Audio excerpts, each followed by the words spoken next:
Ladies and gentlemen, welcome to Rated G with Kanye West and Brian Licata. Is that Balenciaga, bro? That looks like a Balenciaga mask. It's a fake Balenciaga. It's actually Balenciaga. Oh, it's a fleece.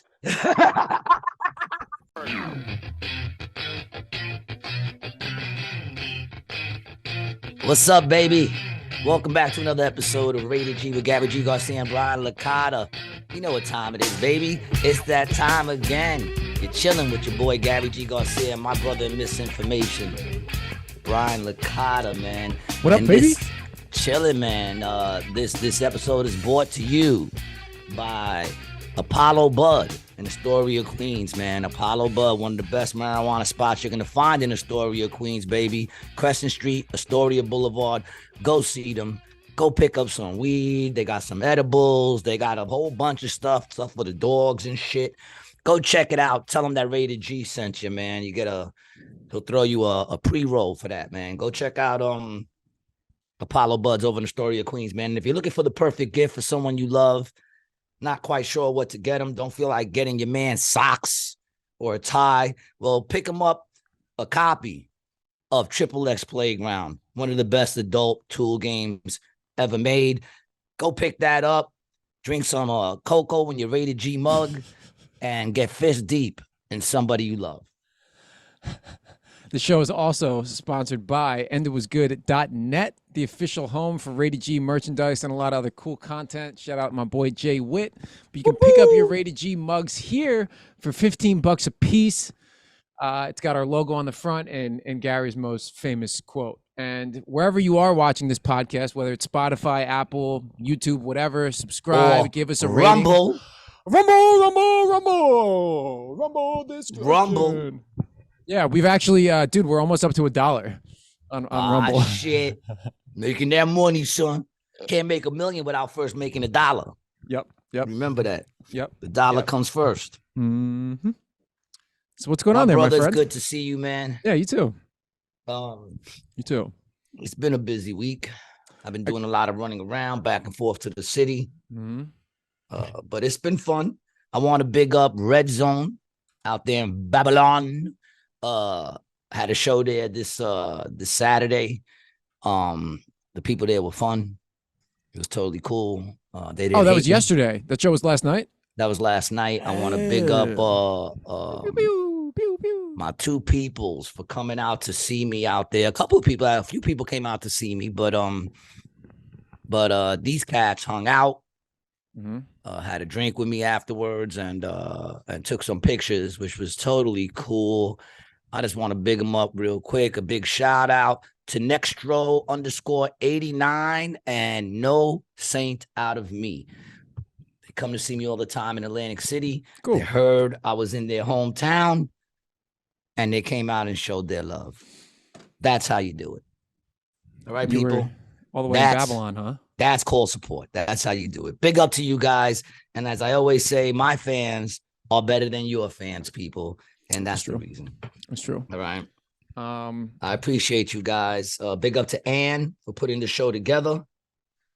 And all the comedians that were on that night. I don't really remember all the names. And my man Travis. Big up to Travis. Yeah, good show last night. It was fun. Big up to our boy Adam Gable, also, who recorded his album. I gotta say, dude, that was one of the best sets I've ever seen live from somebody. That hour he did, I thought it was fantastic, absolutely incredible. It was amazing. Yeah, it was. He was great. He was great. I got to be on that show. I was not great, people, in case you're wondering. It doesn't happen a lot, but I did eat a huge dick that night. No, dude, it wasn't a huge. You could say you ate a dick, bro, but you did not eat a huge dick. They did not like me, man. But it's what happens when you perform in front of a crowd full of liberals and you're talking all that crazy nonsense that I talk on Rated G. Yeah. A lot of times they're not going to be with it, man, and I'm totally cool with that. But my man, big up to you, Adam. Just did his job like I expected. I'm proud of you. I'm not surprised, but I am proud. Mm-hmm. He did what I expected him to do, which was crush it, and he did. So it was a cool room too. I like that little venue. Big up to West Side Comedy Club, man, for allowing him to do that and for giving him a place where he's been growing and working out of. So that's dope too. Yeah. You know? Yep. Very cool. Love to see my people shine. That was fun, man. I had a good time with you too. It's, Really do. Yeah, man. It's been fun being up in Jersey to be able to hang out. It's been fun. Yeah, man. Yeah, man. It's been real cool. You've been coming to the radio with me and everything, man. It's been pretty dope. I'm a mess over here. I'm trying to get my shit all together and shit. You got your coffee? You want to get into some news, my friend? Of course, let's get into some news. Are we getting into Griner right off the bat? I think so. That's actually what I was. Off the bat. That's what I was going to pull up. Well, we had spoke about this before. When my comment was, it's not my fault she couldn't dunk, and that's why she was out there. But amazingly, they went and got her back, and guess what, people? She still can't dunk. I mean, I don't even know what we bothered for. To be honest, it's one of the craziest deals ever freaking made. Trading a WNBA player for the Merchant of Death. And some things have come out about that. Have you heard what's come out about? Because supposedly, a lot of people were upset, and what was coming out of the Biden camp was that this was the deal that they were offered. That the military dude, the Ruski said, "This is it. If you want Griner back, you got to give us this dude." Is that what you're saying? That's what they're saying. They're saying they didn't have a choice. That they tried to put the military dude. What's his name? Do we know his name? What are you talking about? You talking about Whalen? Whalen. Yeah. The Marine. We'll get into that too. Yeah, they tried to get him put on it, and supposedly Russia told them, "Listen, he's off the table completely. Let's talk about Griner if you want Griner, and if you want her, we want the Merchant of Death." It's come out that they had the choice. It's come out that the Biden crew had the choice who they wanted, either him or her. And they chose her over a dude who served his country. Over a dude who served his country, put in the time. They chose a WNBA player who I've already read about. I don't even know how much I read about her in the last 3 days since I've been reading all the articles on her. I still don't know what team she plays for. And I read it 7 times, and I still don't know what team she plays for. She averaged 17 points a game. 17 points a game. I feel like I could be in that league, man. I think I should as a female. I couldn't, dude. They would smoke me. I could win. I think I could beat a lot of them. I do. I don't think so. 17 points a game. I'm gonna say nah, dog. Oh, you ain't never seen me play. That's true. I have not. So where did you see that they had the option to get Whalen? You just read that in some articles or something? Well, I was watching my Daily Wire, whatchamacallit, and Matt Walsh and Michael Knowles both reported on it, on how they had the choice who they wanted to take, and they chose Griner, who, by the way, hates America. By the way, in case you were wondering, Biden came out and said she's everything that America represents. That's what this motherfucker said. She's everything that America represents because she's black, gay, and hates America. And those are the people that make America such a great country. Fucking insane. I'm trying to find insane. Yeah, man. I mean, I definitely. It'll come out. Right now, you might be having a problem finding it, but you're not gonna have a problem finding it by the end of next week. Yeah. By the end of next week, it'll be everywhere. Right now, they're trying to suppress it. Like they always do.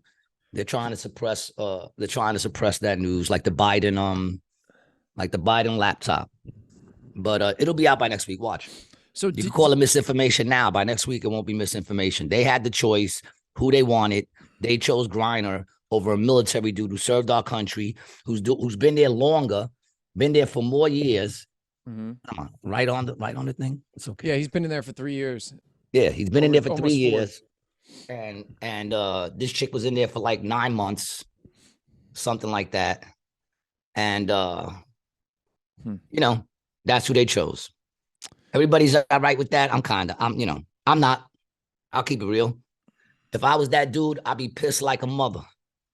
You know what I'm saying? I joined the military, served your country, and you pick some American hating basketball player over me. And she can't even dunk. You can't even dunk. Every one of her highlights is a layup. Well, that's all WNBA. And there's not a lot of highlights. She only scores 17 points a freaking game. I mean, those are hardcore numbers right there. Oh shit.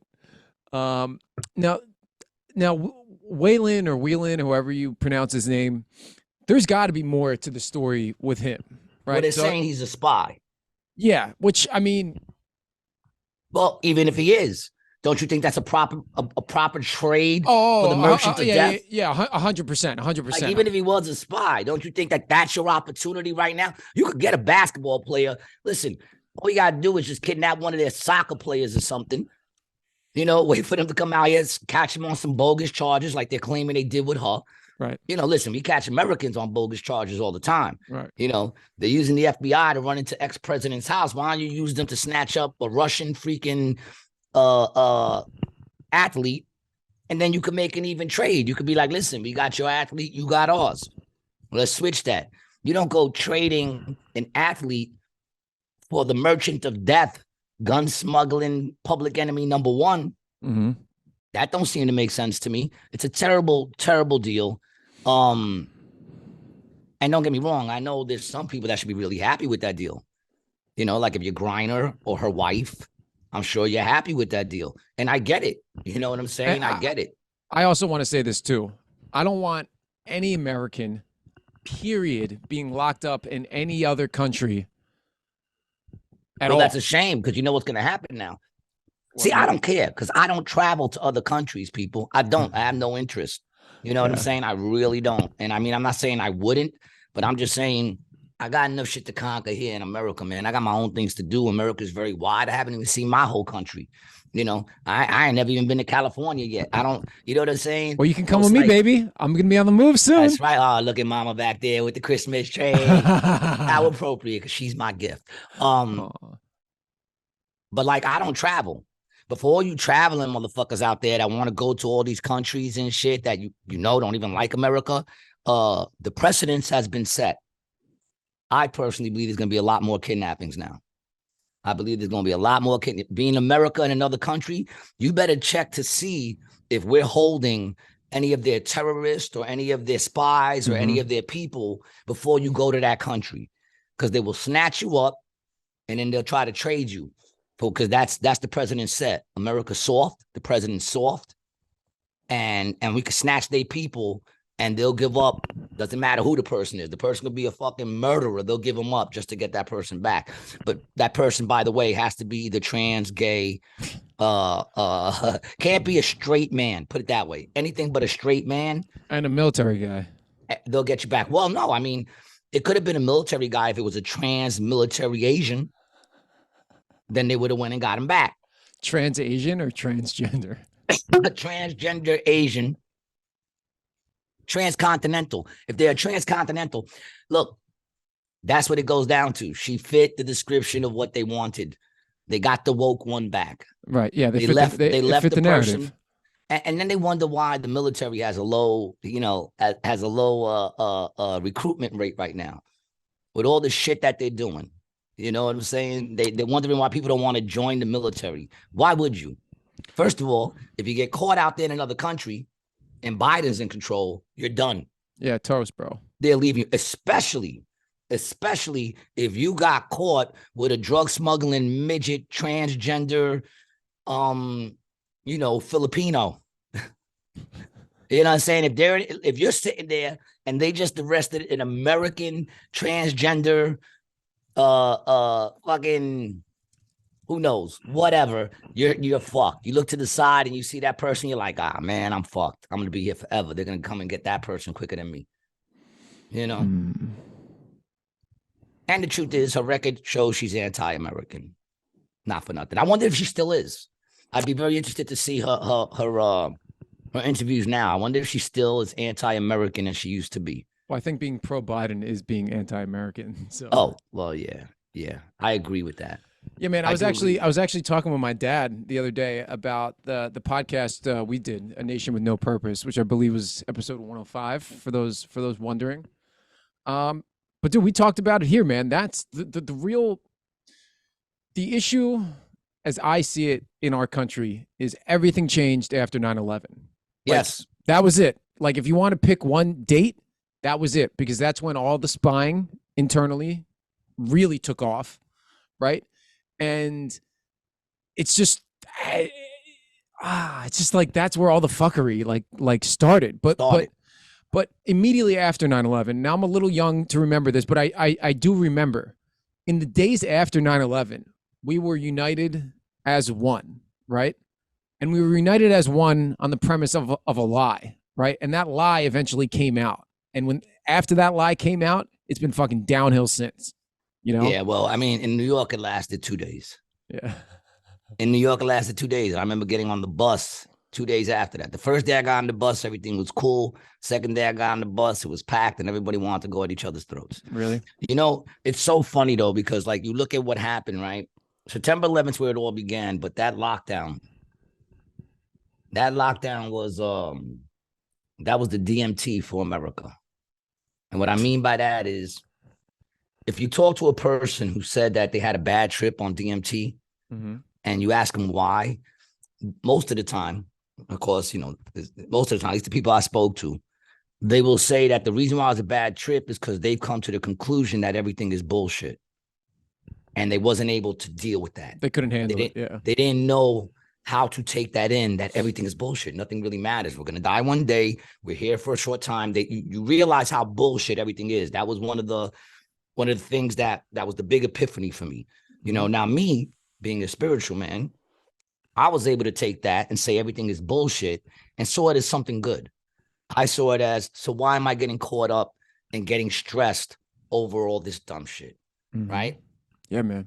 I don't need to be stressed. It's all bullshit. You know, let it go. Let it go. It's all bullshit. You know, relationships, everything. If they don't work out, whatever, let it go. Job, lose your job, move on, let it go. Because it's all bullshit. It's all bullshit, right? That lockdown was the DMT for the world, especially America, because what they did was they told everybody that they were non-essential. That's what they told everybody. It didn't matter what you did for a living. Even if you was a pastor, it didn't matter. You are an essential. That's what they told everybody. They told everybody except for the owners of Walmart, the people who walked at Walmart. Amazon, dog. Amazon's essential. Walmart's essential. Home Depot's essential. And delivery people who deliver food is essential. Liquor's essential. Marijuana, you ain't have to tell me that. You preach to the choir. I know that's essential. But whatever you do, whatever it is your job is bullshit. It's not essential. So now you had all these people working on careers, working on this, working on that, and now they're being told they don't matter. Bro, you're us, me and you. I lost the video business, bro. I had a video business that in January of 2020, I was projected to do between $70,000 and like $90,000 in gross sales, right? Come February, it all shut down. I was landscaping for all of 2020 and 2021, bro. Waking up at 3 o'clock in the morning, you know, humping fucking mulch and shit. They went even further than just shutting everybody down. They shut them down. And then they told everybody the reason why we're shutting you down is because you're not important. You're not important. And now a year later, they want everybody to go back to that non-important job after you just told them it's not important. You just told them that they're not essential. They're telling everybody, all right, go back. Go back to work. Go back, do your thing. I mean, you're not important. We really don't need you. But go back to whatever it was you was doing. And I feel like a lot of people were just like, why? Why? Why am I going to go back to that job? For what? Like, for what? What's the purpose? I'm not essential. That job is bullshit. My life has been bullshit all the way up into this because the government turned around and said, you're not important. And now they're like, come back to work and vote for us. Dude, what it made me realize, and I've had, since I've been, fortunate enough to be staying at home, the past, like, since Thanksgiving, really, I've had a lot of time to like talk to my parents about like a lot of this stuff. And there was a morning that I was driving to the golf course at 4 o'clock in the morning, going to work, like in the height of all this stuff, dude. I had to get my boss to give me a piece of paper that I needed to show cops had I gotten pulled over for being out. A piece of paper saying I was allowed to be on the road to go to work, right? And this is like probably April, May 2020. But I made a decision then that I would never, as soon as this shit was over, I would never, ever work anywhere or do anything that I didn't want to do. That was it. It's done. I'm not pandering or doing any of this shit to anybody. Why? It's not essential. And a lot of people ate that shit up. A lot of people took that shit to heart. And I still think that's part of the reason why a lot of people ain't going back to work. Because they're like, why? Mm-hmm. For what? For a government that don't appreciate me? Yeah. You know what I'm saying? If you want to be appreciated, people, you're gonna have to join the alphabet club, man. You're gonna have to pick a letter and run with it if you want to be essential, because they're the only essential motherfuckers in this world right now. Or at least in this country.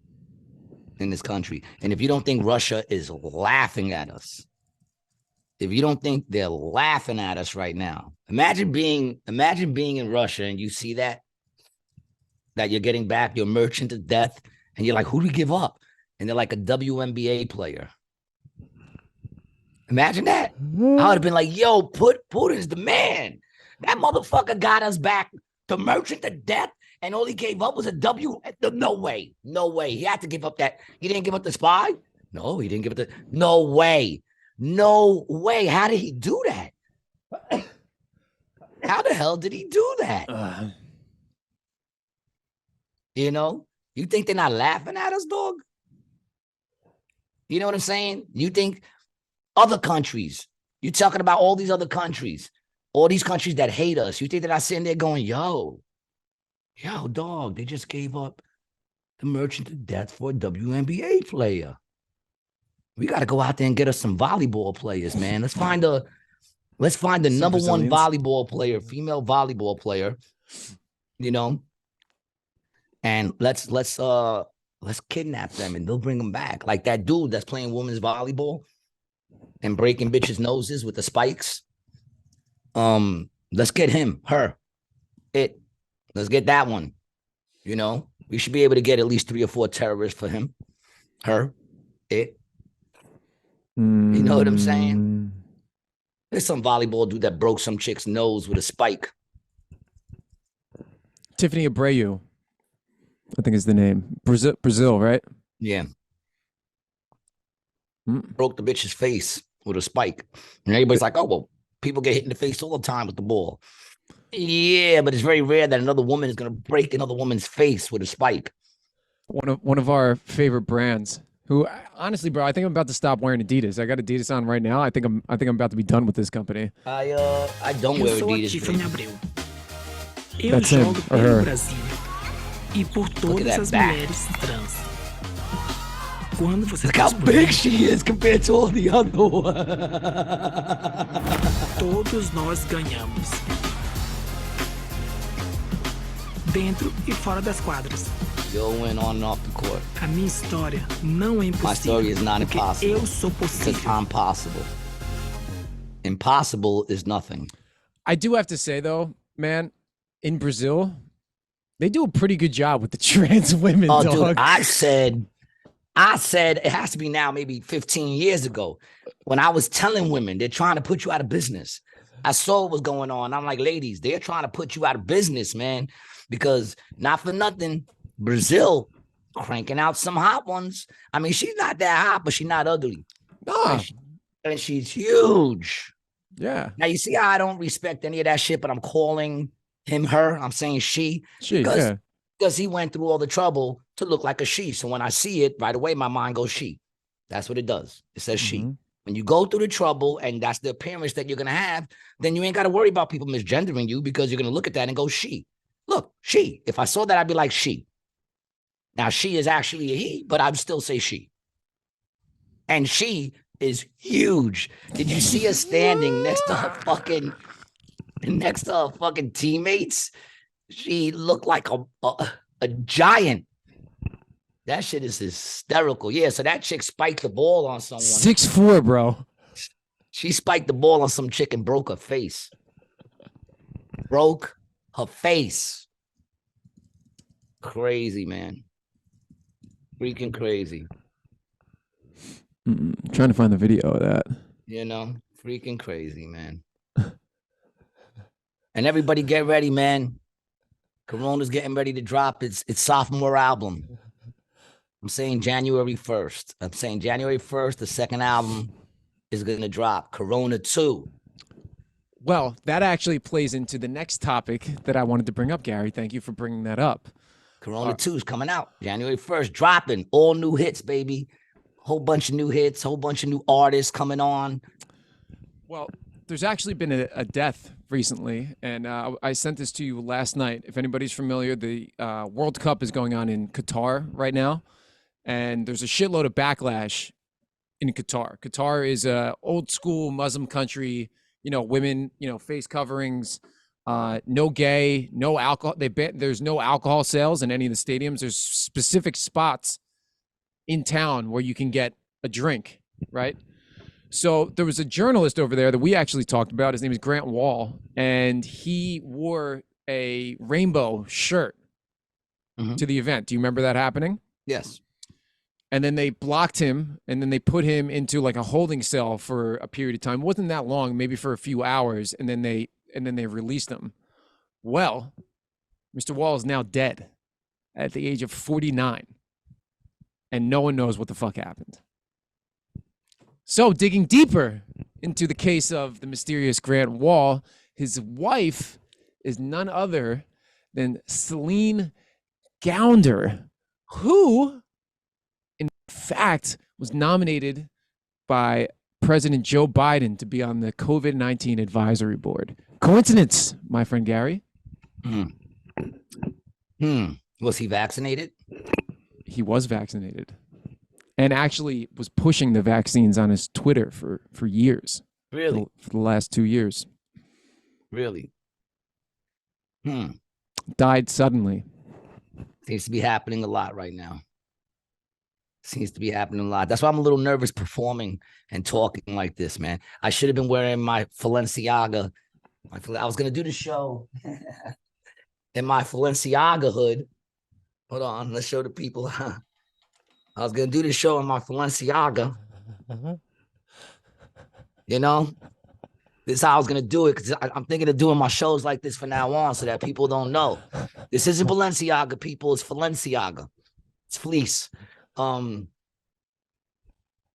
was thinking of doing that. Let me tell you something, people. You want to know what's going on? All right, here you go. Here's how subtle it could all be. I was talking to Brian.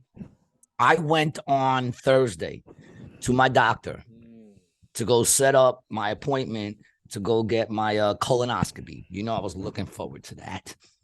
And I was your second or third, right? You get one every year, right? Because this should have been my first. I haven't done it. This was gonna be my first. They're all telling me I need it. You know, you have to do it. You got to get checked. So I went. I said, let me go do it. I'm getting ready to set the date. I'm getting ready to set the date. He says, pick what day. These are days. I said, I'll take this day. And then right before we set the date, he says, are you vaccinated? I said, no. He says, all right, well, before you come to do it, you got to go get tested. To which, you know, I said, sorry to waste your time. Sorry to waste your time. And there's a bunch of people like, gee, just get tested. Just go and get tested. Why? Why? If I conform a little, then you might as well conform a lot.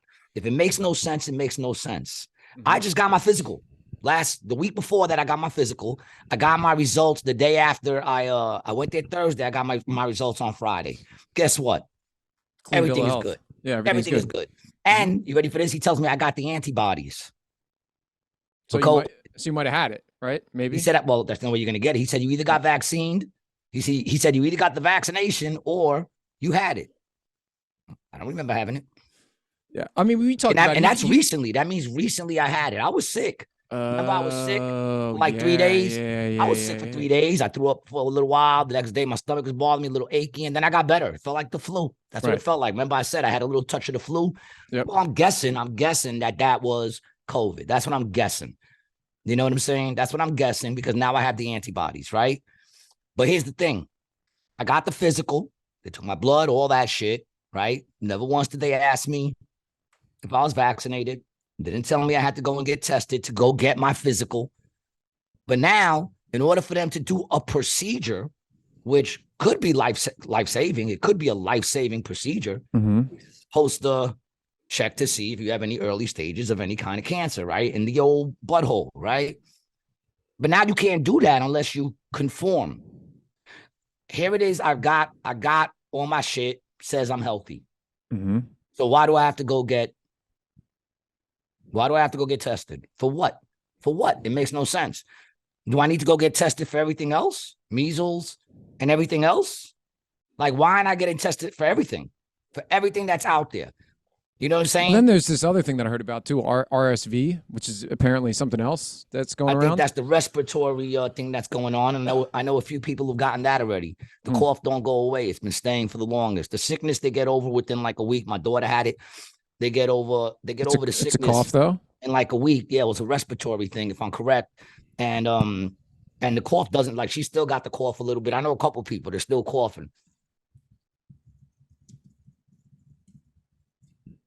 From my understanding, that's because I know that there's a respiratory thing going around. My daughter got it, and a bunch of other people I know got it. Yeah, man. I mean, people, it's. Don't you see what's going on? So, you know, in order for me to go and go to my doctor healthy, I never in my life heard a doctor tell me to go get tested for something if I'm feeling well. That's like me waking up right now, like I just did. Wake up, I feel great. You know, I feel great. Getting my first blunt in, you know, I feel good, right? That's like me waking up feeling good and getting up for no reason and going to the doctors and saying, test me to see if I'm sick. Dude, the older I know I'm not sick. The older I get, the less and less faith I have in any of the medicine, man, that they put out for anybody. I mean, when you look at it, you know, anything after 2010, 2000, anything after 2000, actually. Yeah, man. I'm not trusting. Yeah. I'm only trusting what's been tested. So you know, what people have been using for years, then I'll take that because people have been doing it for years. We know that it works. So I think I texted you back this, my day job. I was on we had a health insurance meeting, right? Like, you know, to go over the benefits of our program or whatever. And every year, bro, I like don't want to get the health insurance because it's like, dude, it's like $5,000 for the year. I haven't been to a doctor since the last time I was in rehab. Well, you know, the truth of the matter That's the only time I get checked up, bro, is when I go into treatment, you know? Well, if you look at shit, right? The truth of the matter is younger people really don't go to doctors. So you got all these young people paying into insurance, right? Right. And the truth of the matter is most young people don't have to go to doctor. Now, it's different if you have, you know, condition. If you're sick condition. or something like that's that. a whole different thing. But most young people don't go to doctors. They do their physical. I don't even do the physical, bro. And most people don't even do the physical. Yeah. Right? So the truth is older people, as you start to get older, like me, I'm in my 50s now. I go to, I still don't go to the doctors, but older people tend to go to the doctors more. You know what I'm saying? They're older. You fidgety fuck. Well, it's too hot. It's too hot, bro. I had the heat on over here. I was listening. Fogging up. Look, you're going all blurry on the screen. There you go. You know, older people are the ones who start going to doctors. Right. You know, so what are they doing now? They're trying to kill off the old people so that they don't have to pay none of that hospital money, dude. They're trying to kill off the old people. Look what they did in the old folks' homes. You know what I'm saying? Look how many of those they knocked out of the old folks' home. And let me tell you, people, you can sit there and keep saying that your 80-year-old grandmother in the home died of COVID. You could keep believing what they told you because it probably helps you to sleep at night. I get it. But the reality is, if in the back of your brain you're not thinking they might have just killed Granny. They might have just did that. You have no way of finding out. You can't do no autopsies. You can't do shit. You got to go by what they told you. You know, you got to trust the science. You know, and by the way, when they say trust the science, they're telling you to trust the dude who is not a scientist. As far as I know, Fauci isn't a scientist. You know, as far as I know. He's a doctor. And actually, when we were talking, I want to get back to this Grant Wahl guy and his wife, right? Because I just found some other information that is important. So her first job, right? She as her postdoctorate, her fellowship, she researched TB and HIV in sub-Saharan Africa and served as director for delivery in the consortium to respond effectively to the AIDS TB epidemic, which was funded by who? The Bill Gates Foundation. Who gave this dude I don't get it. I understand. He made a computer. You know what I'm saying? Like he created a computer or whatever the fuck he did. He's a millionaire, billionaire. Fine. Does being a billionaire automatically make you intelligent? No. But it's influence, bro. It's influence. It's cash equals influence. It doesn't make you intelligent. It doesn't. I know some dumbass. He's smart though, bro. He's definitely very They're smart. But in business and tech, like, yeah. But the thing is, does that make him smart in like everything? I've come to find that most of those people don't have common sense. Right. Yeah. The smarter a person is, the less common sense they have. And interpersonal skills too. Yeah. You can't have both. Who the hell said we need to listen to this dude? And why? Other than the money, which in all honesty, I don't want his money. I mean, that's it. The reason people listen to him is because he's giving them money to do the things that they want to do. Other than that, why? He has nothing else. He's not a good looking dude. Mm-hmm. He has no charisma. He has no wisdom. You're not seeing him drop wisdom or these crazy truth bombs or anything like that. He's never said anything other than wanting to kill off your grandmothers, your grandfathers, and your children. That's what he kicks. He kicks all the time population control. Straight up. Doesn't even hide it. He says there's too many people. We gotta cut down the amount of people we got. He says it all the time. He's a big, like he can't wait for January 1st, man. He can't wait for the new album to drop, dude. He can't wait. He's buying up farms, buying up water. He's buying up water. Dude is buying up land all over the place. Nobody gives a shit. What does it mean? I don't know. I don't know what it is he's doing, but I know he's doing something. He's doing something, you know, and we know he's evil because all you got to do is listen to him talk. Listen to him and his wife talk. Watch any of them. Go to Google and watch any of this motherfucker's speeches or anything. It's all about killing people. It's all about getting rid of people in the country and saying we need less people. When the fact of the matter is we don't need less people. We need more people because right now, our regeneration, whatever they call that, is low. We're not having babies. Yeah, but see, I don't necessarily buy into like why do we need to keep the level the same? Like, you know what I mean? I don't to fill the positions as you know, people start leaving positions. You want to have people going into those positions. Yeah, but see, the thing is, and I don't know, maybe in another 5 to 10 years.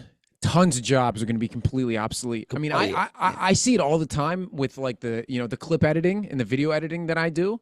There are new features in AI technology that's coming out all the time that is making my job easier. And then I focus on different things. You know what I mean? It's yeah. Listen, people, in the next, I'll say, I'm going to go deep. I'm going to say 100 years. I won't be around for this. A lot of us won't be. Pretty much most of us won't be. But I'd say 100 years, man. The only job that's going to be for a regular person is waking up and getting on a treadmill.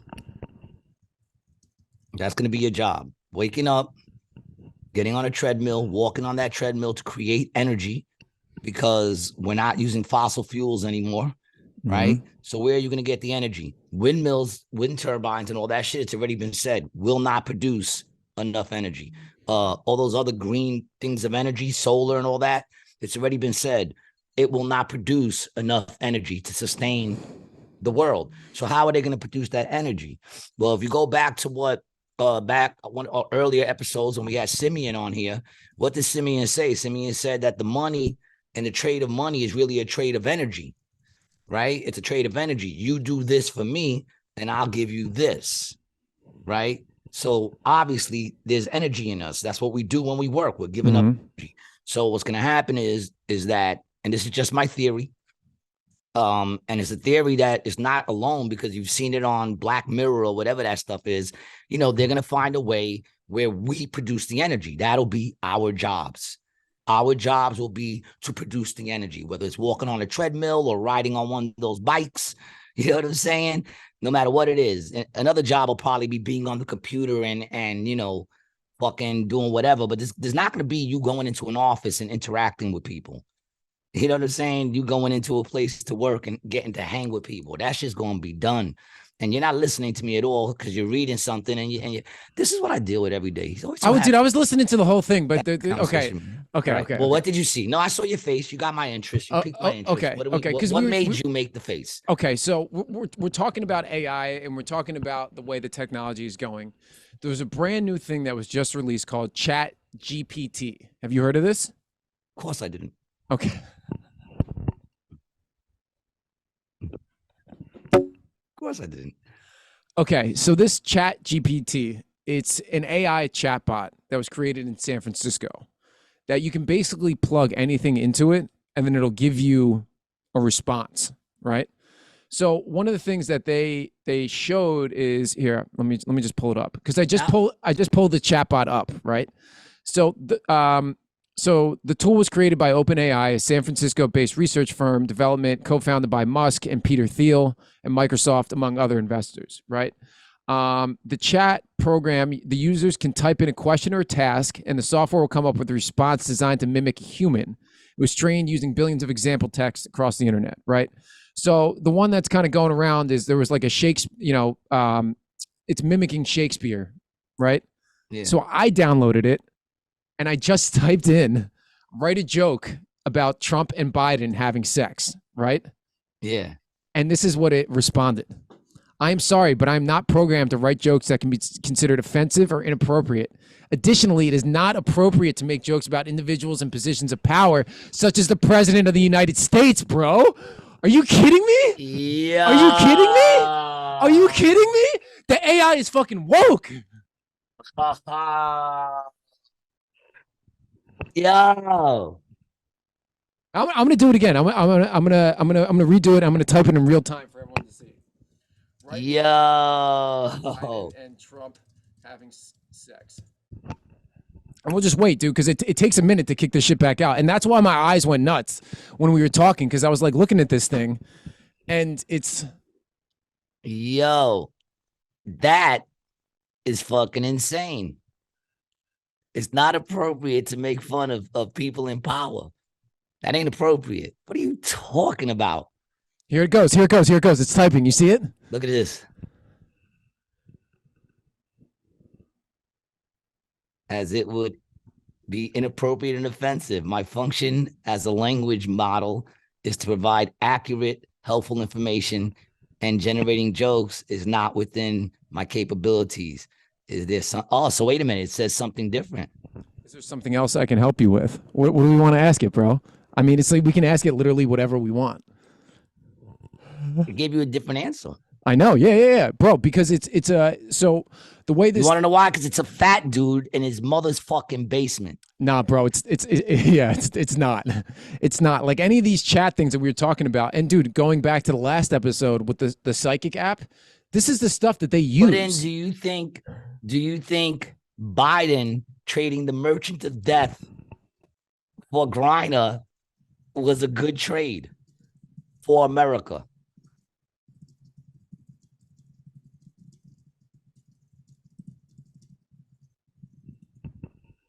Let's see what he says. Oh, I'm excited right now. See, I think you're supposed to input things and then it would kick you like back out. I'm sorry, but I'm not able to provide information on this topic as it goes beyond my training and knowledge. I am a large language model trained by OpenAI and do not have access to current events or political information. My function is to provide accurate and helpful information within my capabilities and training. Is there something else I can help you with? Well, you haven't helped us yet.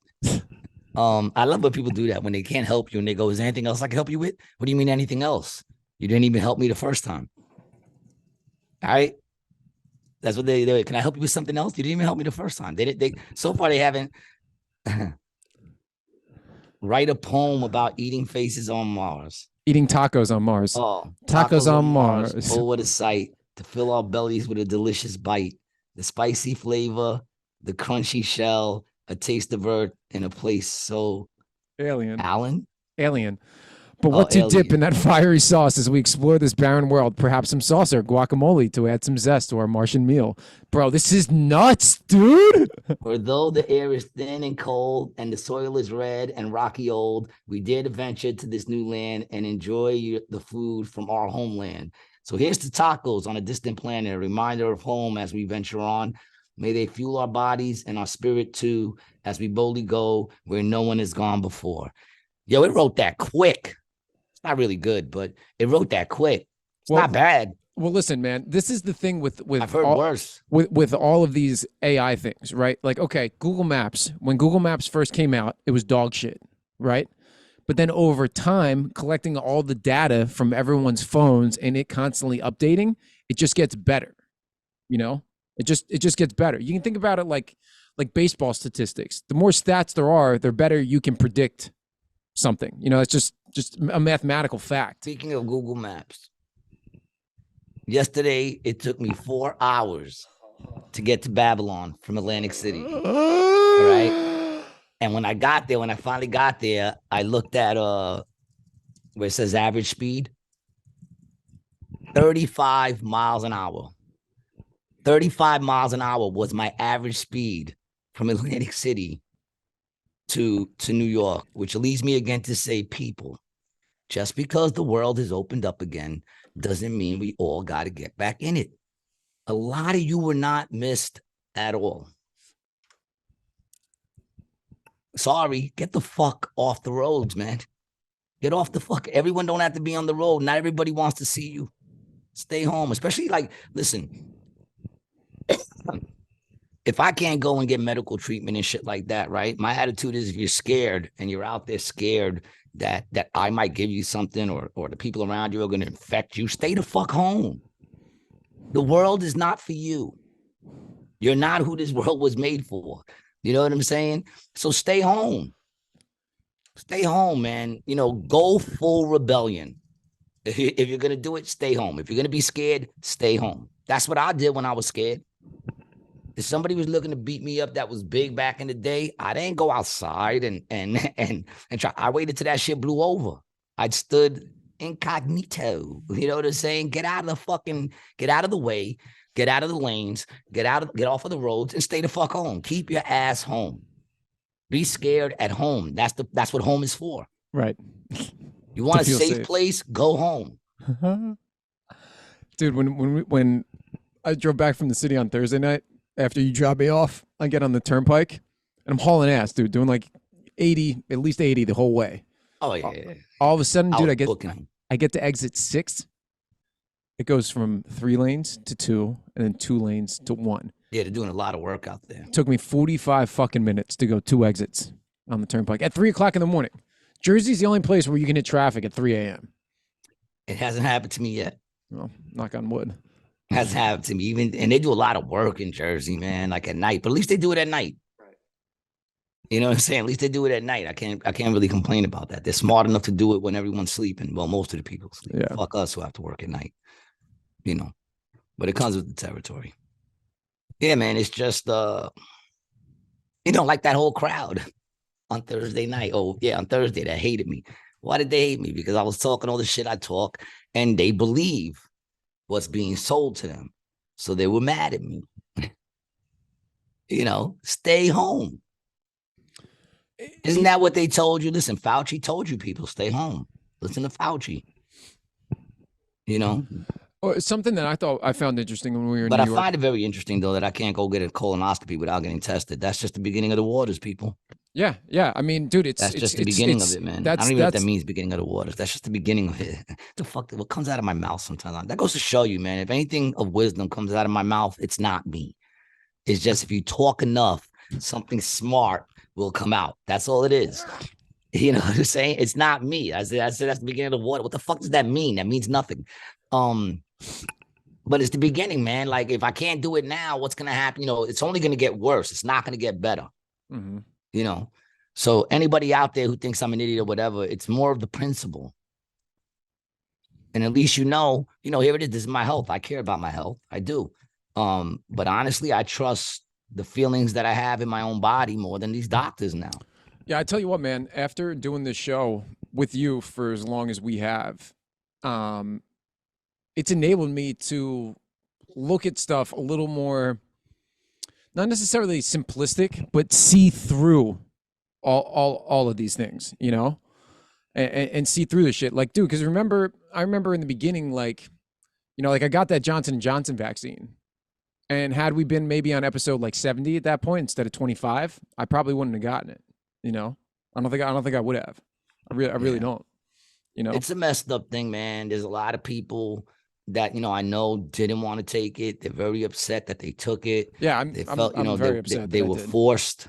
And I felt like that. I felt like I had the pressure, familial pressure to do it. I mean, listen, there's no denying that the pressure was there. Which is really funny because it's the same family who asked me to not do drugs for a long period of time. Exactly. The same family that was like, don't do drugs, it's no good for you. They were like, Brian, please go out there and get this. Go get the Fauci ouchie. Go get it. I didn't make that up. That's a Brian. That's a Michael Knowles thing. I just want people to know. But that's because it's taken on. That's what I call it. The Fauci ouchie now. That's what he calls it. The Fauci ouchie. Yeah. That's to quote Michael Knowles. I don't want anyone thinking I'm stealing jokes. But yeah, man, it's like, it's crazy, right? Here it was all these times. They didn't want you doing drugs, which has been tested over and over and over again by people. And in all honesty, I feel like I can trust the drug dealers more than the doctors because I'm more important to the drug dealers. I'm important to them because they want my money. Mm-hmm. Whereas the government wants to get rid of us. It's said over and over and over and over again. Over and over and over and over again. We got to cut down the fucking people. There's too many people. They keep saying it, Then they turn around, they tell everybody you're useless. Mm-hmm. You're useless. For a year and a half, we were all useless. Now they're like, go back to work. When do you think universal basic income is going to become a thing in this country? Because that's where it's definitely going there. As tech continues to advance and a lot of these lower level jobs aren't needed. Like, look, dude, at the McDonald's and AC, you order right on the fucking touch screen and someone makes it. Well, how soon is it going to be before they don't even need a person back there to slap together those burgers? No, they don't. Just put together the meal. Maybe the ice cream machine won't be broken as much. Maybe the ice cream, yeah, exactly. Maybe shit will work a lot smoother. Probably will work a lot smoother. But yeah, dude, that's where it's going. That's what I'm saying. That's what's going to happen. Mm-hmm. We're going to have computers running everything, robots running everything, which, from my understanding, I saw a thing the other day that said they could do that already for like 80% of the jobs out there, people. Listen to what I'm telling you, right? So what's going to happen is now we're not making fossil fuel, so there's no energy. So what are they going to need us to do? They're going to need us to create energy so that these robots can get charged and these lights can go on and all this and that. So the energy will be coming from us, physically from us. That'll be all. You heard the term workhorse? That's what we will be, workhorses on the most absolute level. Mm-hmm. That's what they're trying to push us to do. You know what I'm saying? Everybody will have the same job, which is why everybody will get paid the same. But don't get me wrong. If you put in more miles than the other person, you might get a bonus. Then you'll be able to go to the other side of the cube that you're living in. You won't have to take a train or a car because you'll be able to walk there. That's where they have a great view of the mountains and they have a great view of the outdoors. And for vacation, you can get from your cubicle to that side of the cube and they'll let you look out the windows. I don't know.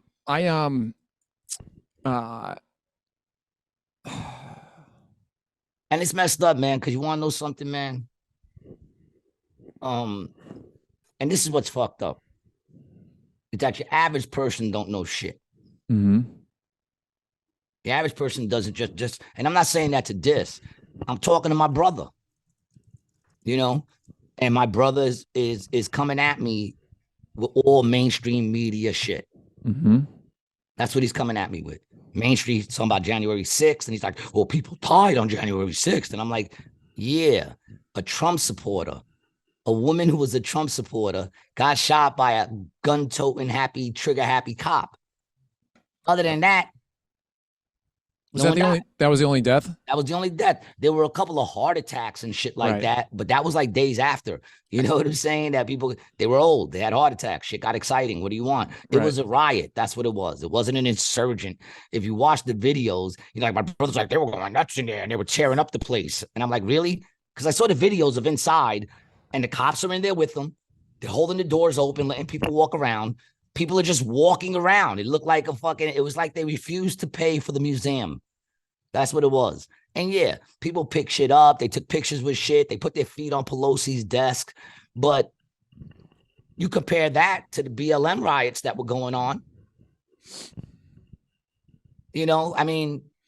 Listen, bro, I worked down in that building. I worked in the Capitol building in 2008. I worked there for a whole year. And, dude, they have shit locked the fuck down. Yep. Locked down. Yep. So when I would travel, so I was a congressional page, which is a program that no longer exists because the politicians can't stop fucking kids. Yeah, they were raping all the pages. Yeah, they were raping. They were turning all the pages, turning them gay. But dude, here I got this video. Like the frogs. Yeah, dude, this is a video from Rumble, and this is on anytime, anywhere access in the cloud. You gotta have the commercials, yeah. Fucking ads. Big up to Rumble. Yeah, big up to Rumble. Yeah, big up to Rumble, man. Look, yeah, look at the riot. No, dude, these, yeah, look at the riot. Look at the riot. This was the insurgent. This was the great takeover of our country. Look at this. Yeah, see, they're coming through the window here. It's horrible. Yeah, they're coming through the window. That's because the door is full. But look, they're nice enough to help each other in. Look how form a single line. Hey, guys. You guys got this photographer over here. All these guys taking pictures. Look, they're just filing in. That dude had a big-ass rifle. Was that a big-ass rifle he was carrying? Hold on. I didn't see it. Is that a musket? Did this motherfucker go out and get his musket? Where? Are you talking about this? These are flags. No. Look. That's a flag in that dude's hand right there. Right here? No, go to the left. Right this there, one? that thing. Yeah, it's a flag. Oh, really? No. Yeah, it looks like I see the tip of it now. I thought that motherfucker had a musket. Oh yeah, it's a flag. He's got it rolled up. Oh, all right. Yeah, look at that. That's man, that looked like a school trip compared to the BLM riots. Now go take a video of the BLM riots. Let's see what those look like. You know, which was peaceful demonstrating. Let's go see the peaceful demonstrations of the Black Lives Matter. Let's check that out. Let's just do a comparison. Let's do a comparison. Oh, look at that. Look at that. Oh, they ain't playing. Violating Minnesota State Statute 609.50, obstructing the process, which will be an additional crime.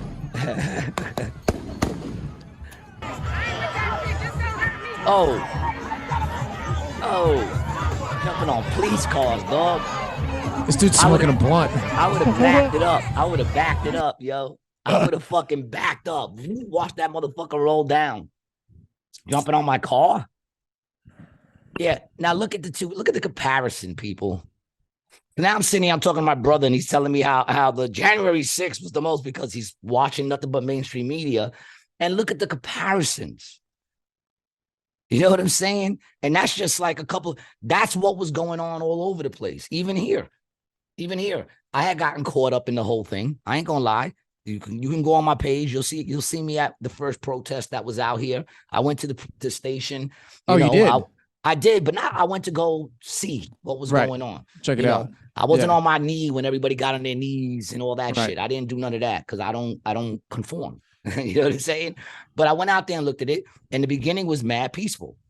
You know, everybody was chilling. They destroyed Atlantic City, bro. Yeah, it was all peaceful. Yeah, they destroyed AC, bro. I left after that. You know, I said, all right, this is enough. I went home, and then I found out afterwards that all these BLM people came in, Antifa people came in, and they started wrecking the whole place. They destroyed AC. Destroyed it. There's a bunch of shops down at the outlets that never reopened. The company like Columbia, the outdoor, you know, they make footwear and jackets and shit like that. They're not in Atlantic City anymore because of that. So that's what I'm saying. Like my brother will sit there and go with the whole mainstream media's talking points on January 6th. Get Trump, get Trump, get Trump. But that's what that was. You just saw inside. That's what that was. That where would you rather be? You know what I'm saying? In what situation would you have rather been sitting in? You know, mind you, they're wrong. They trespassed. That's wrong. Yeah, broke into a federal building. They broke into the building. I'm not saying they didn't break into the building. Do you remember we watched my brother sat there and told me they destroyed everything. Did it look like anything was being destroyed? No. You know what I'm saying? Were they destroying anything? No. It looked like they were walking around. Mm-hmm. That's what it looked like. Taking selfies. Everybody got their cameras out. You know, what they did was wrong, no doubt. But they're trying to give these motherfuckers 15 years, 20 years. And then the other people, they got bailed out by the Democrats. They got bailed out. When they got locked up, they got bailed out. Kamala Harris herself was taking up money to bail them out.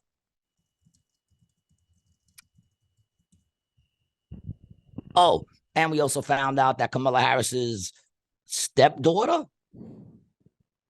works for Balenciaga. Is that who she works for? Balenciaga?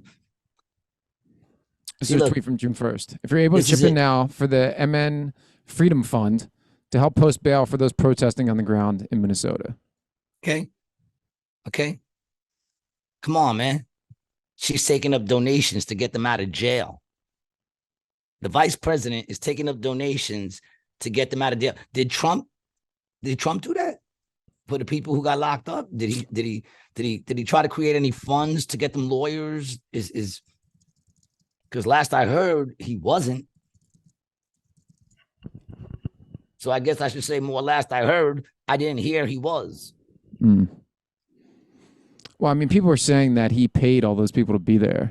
Open Secrets, a nonprofit research group that focuses on campaign finance, found that Trump's political network and other Republican parties gave at least $12.6 million to the organizers since the organizers of what, though? And what is that on that you're reading that? USA Today. Dude, it's so hard to read anything anymore. And the thing is, people go, oh, no one, they'll be real quick to say, that we don't trust anybody. We just don't trust anybody. Whose fault is that?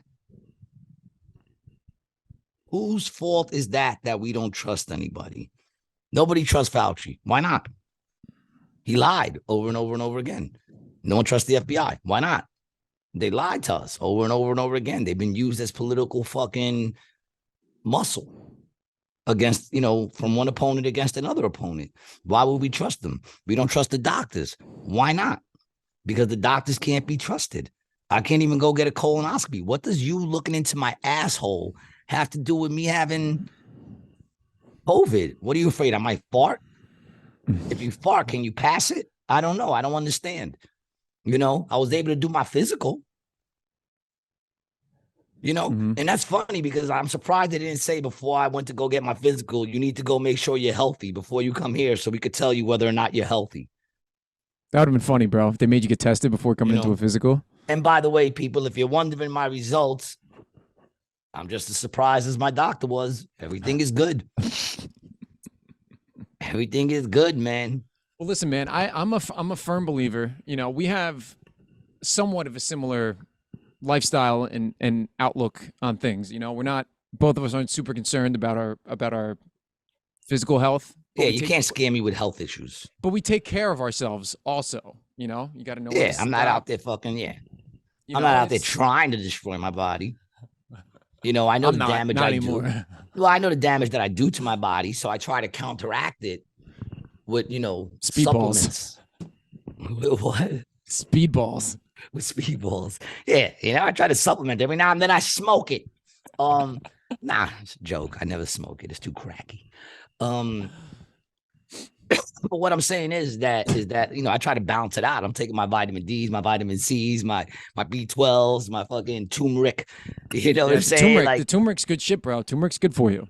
yeah, look, like I said, I try to balance. I'm probably more consistent with the drugs than I am with the supplements. I tend to forget every now and then to take my vitamins. I will say the that Alpha Brain, that's some good stuff, bro.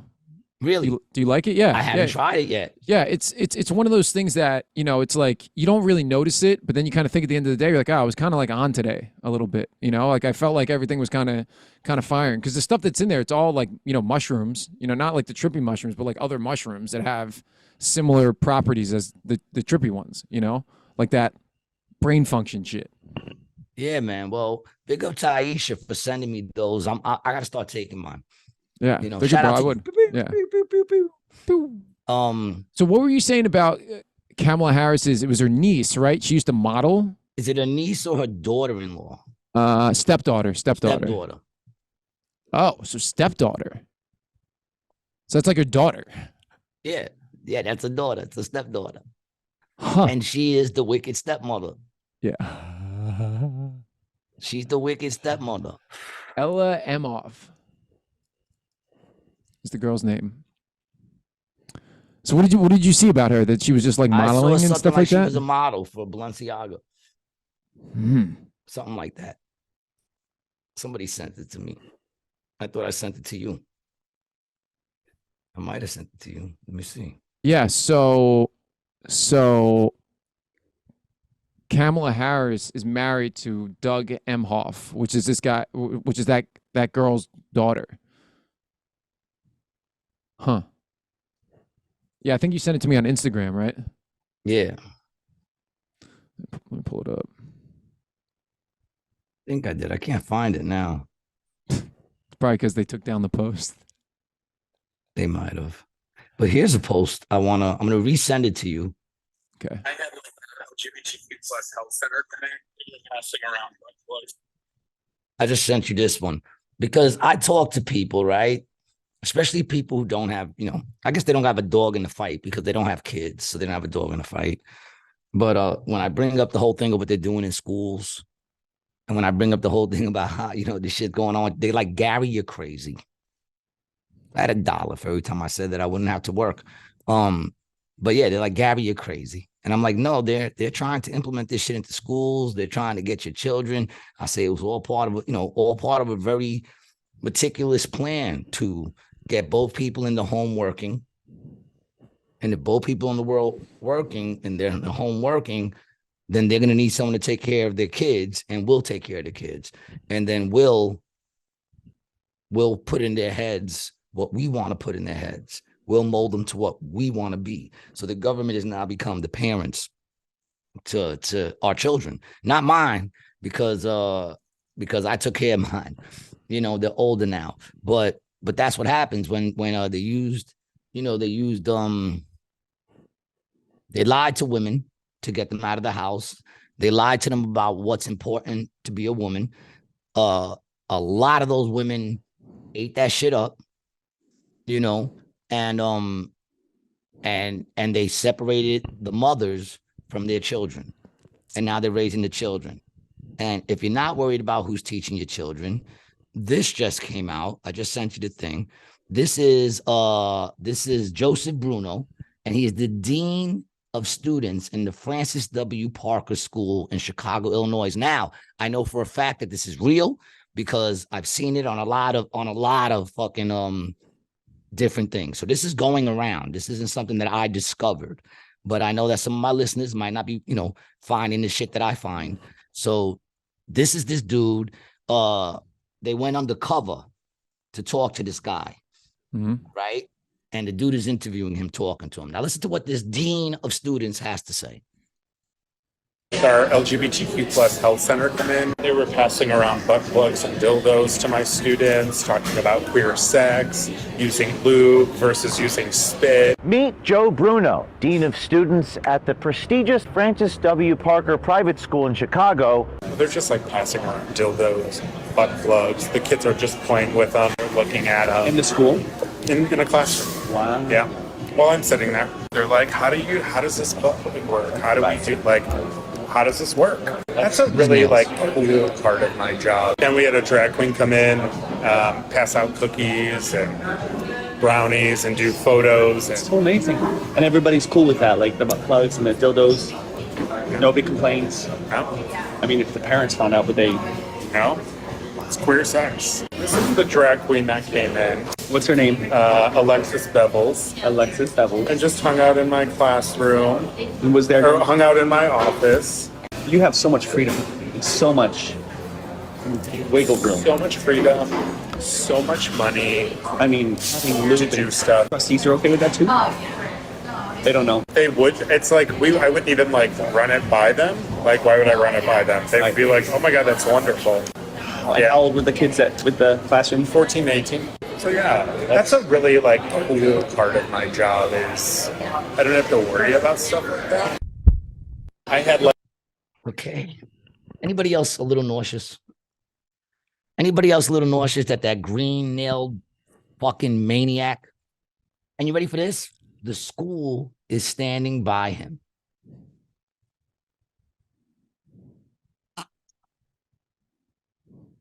The one thing I will say is that Bam! Tang to kicking in class. The school is standing by him. That green-nailed freak who is giving, aren't you happy that the teachers are out there, man, making sure that your 14-year-old knows how to use a butt plug? Doesn't that make you feel better? You know, that they're out there teaching them the benefits between lube and spit.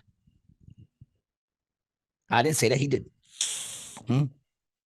Isn't it nice to know your 14-year-olds were in school that day? Hold on. Because now I'm on the school website, bro. They were standing there wiggling dildos, having dildo fights. Because I know if you gave me a big ass dildo and my boy a big ass dildo when we were 14, we're having a dildo fight. We're gonna be sitting there, bah, bah, bah, bah, bah, bah, bah, bah, bah, smacking each other in the head with that shit. You know what I'm saying? We're gonna start a new thing called Dildo Wars. I mean, that is fucking ridiculous, disgusting. And then look at that dude, man. Look at that dude. This is their website, the school's website. Diversity, equity, inclusion, and belonging. Celebrate who you love. We got 5-year-olds, 4 and 5-year-olds. Yeah, look at that little kid right there in the front. Nah, right there to the right. Look at that little kid. How old could that kid be? Oh, dude, all these kids. No, not the blonde. The little one with the jacket right there. Oh, yeah. I mean, same, dude. How old could he 3 be? to 5. Look at the one all the way on the end, looking in the wrong direction because he really don't want to be there. You know, and look how tight they got that little kid's pants on. Look at this. Of the 33 voting trustees governing in 2022-23, zoom that in a little bit because I can't read that. My eyesight's gone. There you go, right there. 59% self-identify as white Caucasian. They identify as white Caucasian? Self-identify Self-identify as white Caucasian. 26% self-identify as African American. 12% self-identify as Asians. 6% self-identify as Latinx. I don't think anyone identifies as Latinx. I don't think no Latin people.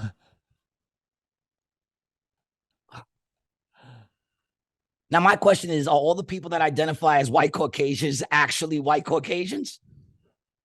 Because I noticed that there's not a lot of people identifying as black. So my question is, are there a lot of black people identifying as white Caucasians? Maybe. Oh, hey, Mr. Boots. Holy fuck. This shit used to be a joke. Like everything that's going on right now used to be a joke. This is shit that I used to say in the very beginning where I was like, I guess I could identify, you know, as a rich person and expect everyone to treat me as a rich person. Fucking insane. So that's not going on, but there you go. That's not going on in the schools, but there you go. There's the dean. You know, it might not be your school, but it will be soon. It will be soon. You know, everything's getting turned upside down, dude. Everything, man. I'm surprised everybody. That's why we all got headaches. You know what, dude? Maybe the world is round. Maybe that's what it is. Maybe it just spins a lot slower than we think. It spins a lot slower than we think. And right now, we're upside down. Right now, we're upside down. So whoever was down on the bottom below us, who's now on top, they're doing good right now. They got their senses about them. Mm-hmm. But we're upside down. What we don't realize is we're upside down. All the blood is rushing to our heads. And that's why all the shit is going berserk. It's all topsy-turvy, people. I mean, I think you figured it out, bro. I think that's actually what's going on. Yeah, we're just upside down right now. Yeah. That's why everything is flipped. Yeah, the poles switched. Did you know that that's actually something that happens on the Earth every, 3 million years? The magnetic... How we know? Because we haven't been around for 3 million years. So how do we fucking know? Dude, trust the science, Gary. Are you serious, bro? Haven't I taught you anything through the entire time of this podcast? It happens every 3 million years. Well, wait a minute. None of us are 3 million years old. None of our history shit goes back 3 million years. Well, you always know I had a problem with trusting the science, right? Because you already know the argument that I make. It's always so old. No one's ever like, there's some new shit. We just found some new shit. No, it's always some old shit. You know, been around for billions of years, millions of years. Yeah, they say sediment cores taken from deep ocean floors tell scientists about magnetic polarity shifts, providing a direct link between the magnetic field activity and the fossil record. The Earth's magnetic field determines the magnetization of lava as laid down on the ocean floor. And while reversals have happened more frequently in recent years when dinosaurs walked the Earth... Keep talking, because I forgot to get my fucking plug. Hold on. Oh, wow. Ladies and gentlemen, on Rated G, this is the first time that G has ever gotten up during a show because he forgot something. I mean, obviously, I'm here to carry the show along and drive it by, one, content.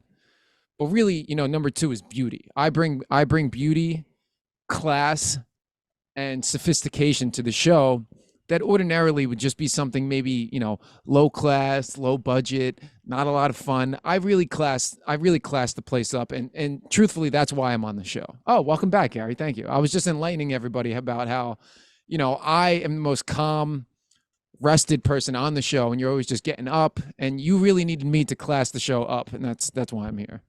That's my bad. Yeah. I fucked up. I forgot to plug it in. I left the plug in, and then I just looked, and it was gonna die on me. So it's fucked up. I'm sorry. Where were we? Hey. Actually, can you carry the show for 30 seconds? My parents are leaving for a couple days. I'm not gonna see them. I just want to say goodbye to them. You got it. You got it. I'm serious. Yeah. Let me just run upstairs real quick. Take us for a second. While he's gone, I also want to big up my man once again, Adam Gable, man. The show was a dope show. Everybody did great, but I'm gonna keep it real. I didn't do great. It's very rare that a whole crowd hates me, but it does happen. And if you come to see me and you're thinking, no way, G, no, it happens. It happens quite often, and they all hated me, arms crossed, staring at me. And I was in a position where I was like, because normally when that happens, I'll go at the crowd. But I was in a position where I was like, I can't go at the crowd, man. My dog is doing his shit. So, I just swallowed it, ate that dick like a champ, and watched Adam go up after me and crush it. And I'm glad he did. And I knew he would. And I just want to say to you, dog, I'm proud of you. And you did what I expected you to do, so I wasn't surprised. I also want to big up the Grizzly Pair. Every time I go out there, they show me love, man, because that's my home. And I just want to big up what they're doing out there. If you haven't checked it out already and you're in Manhattan, go check out their new spot in Midtown, Grizzly Pair Midtown, man. It's popping. It's a beautiful place. It's brand spanking new. They got food. They got liquor. Go check them out. That shit is always banging. If you want to check me out, go to acjokes.com and look at the schedule. And you'll see when I'm there. I'm there usually Wednesday through Sunday. is usually when you'll catch me. And big up again to the Red Zone. That was a good show. Big up to everybody who came out. You know, I'm not gonna lie, dude. It's hard to do Saturday shows. Really? Why? I'm gonna have to start. What I'm do gonna you have like to start about just them? like really charging more for Saturday. Oh. You know what I'm saying? Because like, although yesterday's show, big up yesterday's show, it was great, but it was a small venue. Right. And you know, there were like 350 people in Atlantic City Saturday night that I could have performed in front of. So I have to like always balance it out that what's more important to me, you know, making some extra money or performing in front of 350 instead of performing in front of like 50. You know. So I'm gonna have to start making that a little more worth my while, because I think performing in front of 350 is much more important than making, you know, 250 extra. You know what I'm saying? So I'm gonna have to just charge where it's worth my while, you know, where it makes more sense for me to just get the money, because the money's better. Because you know, I don't have to travel, I don't have to spend money to get out there, you know, like even yesterday, 4 hours it took me to get out. And what, $100? No, No, well, I mean the drive. The drive. Well, yeah, the cost of the drive. The drive, and then I also bought food, and I had like 5 drinks that I bought. You know, I wound up coming home with like $100. That's another thing too. I can't lie, and it's not to take away from Red Zone. You know, they're not original in this, but you know, these venues who charge comics for food and for drinks. They charge you for drinks? I mean, food, okay. No, I should get a meal, dog. You should get a meal. Yeah, you should serve get a meal. food. Yeah. You serve food. So I should get a meal. Yeah. And I should get at least 2 drinks. 2 drinks. I would say 2 drinks. If you're drinking more, 2 drinks. Yeah, it's a 2 2 drinks. drink minimum, then I should get 2 drinks. Minimum. No, I agree with that. How about at West Side? I mean, big up to Red Zone though. They did give me some shots. You know, the dude loved my set, and he gave me some shots. So that was cool. But I'm just saying, like in general, and that's especially on the road.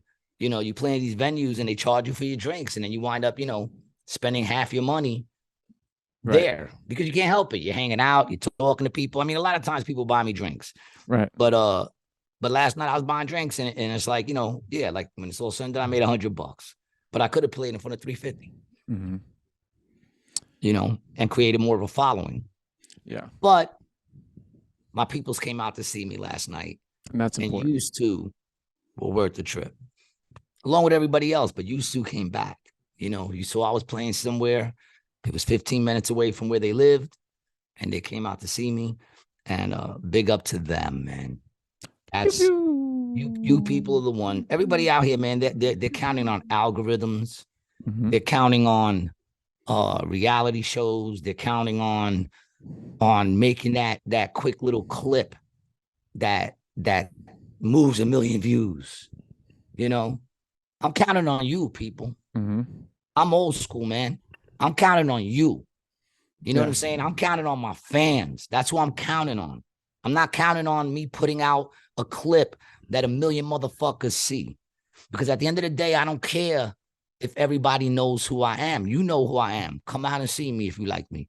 You know what I'm saying? Like, you guys are the ones I'm depending on. And if you can't come, tell your friends. Say, yo, if you ain't seen this, dog, I like to go check them out if they like comedy. You know what I'm saying?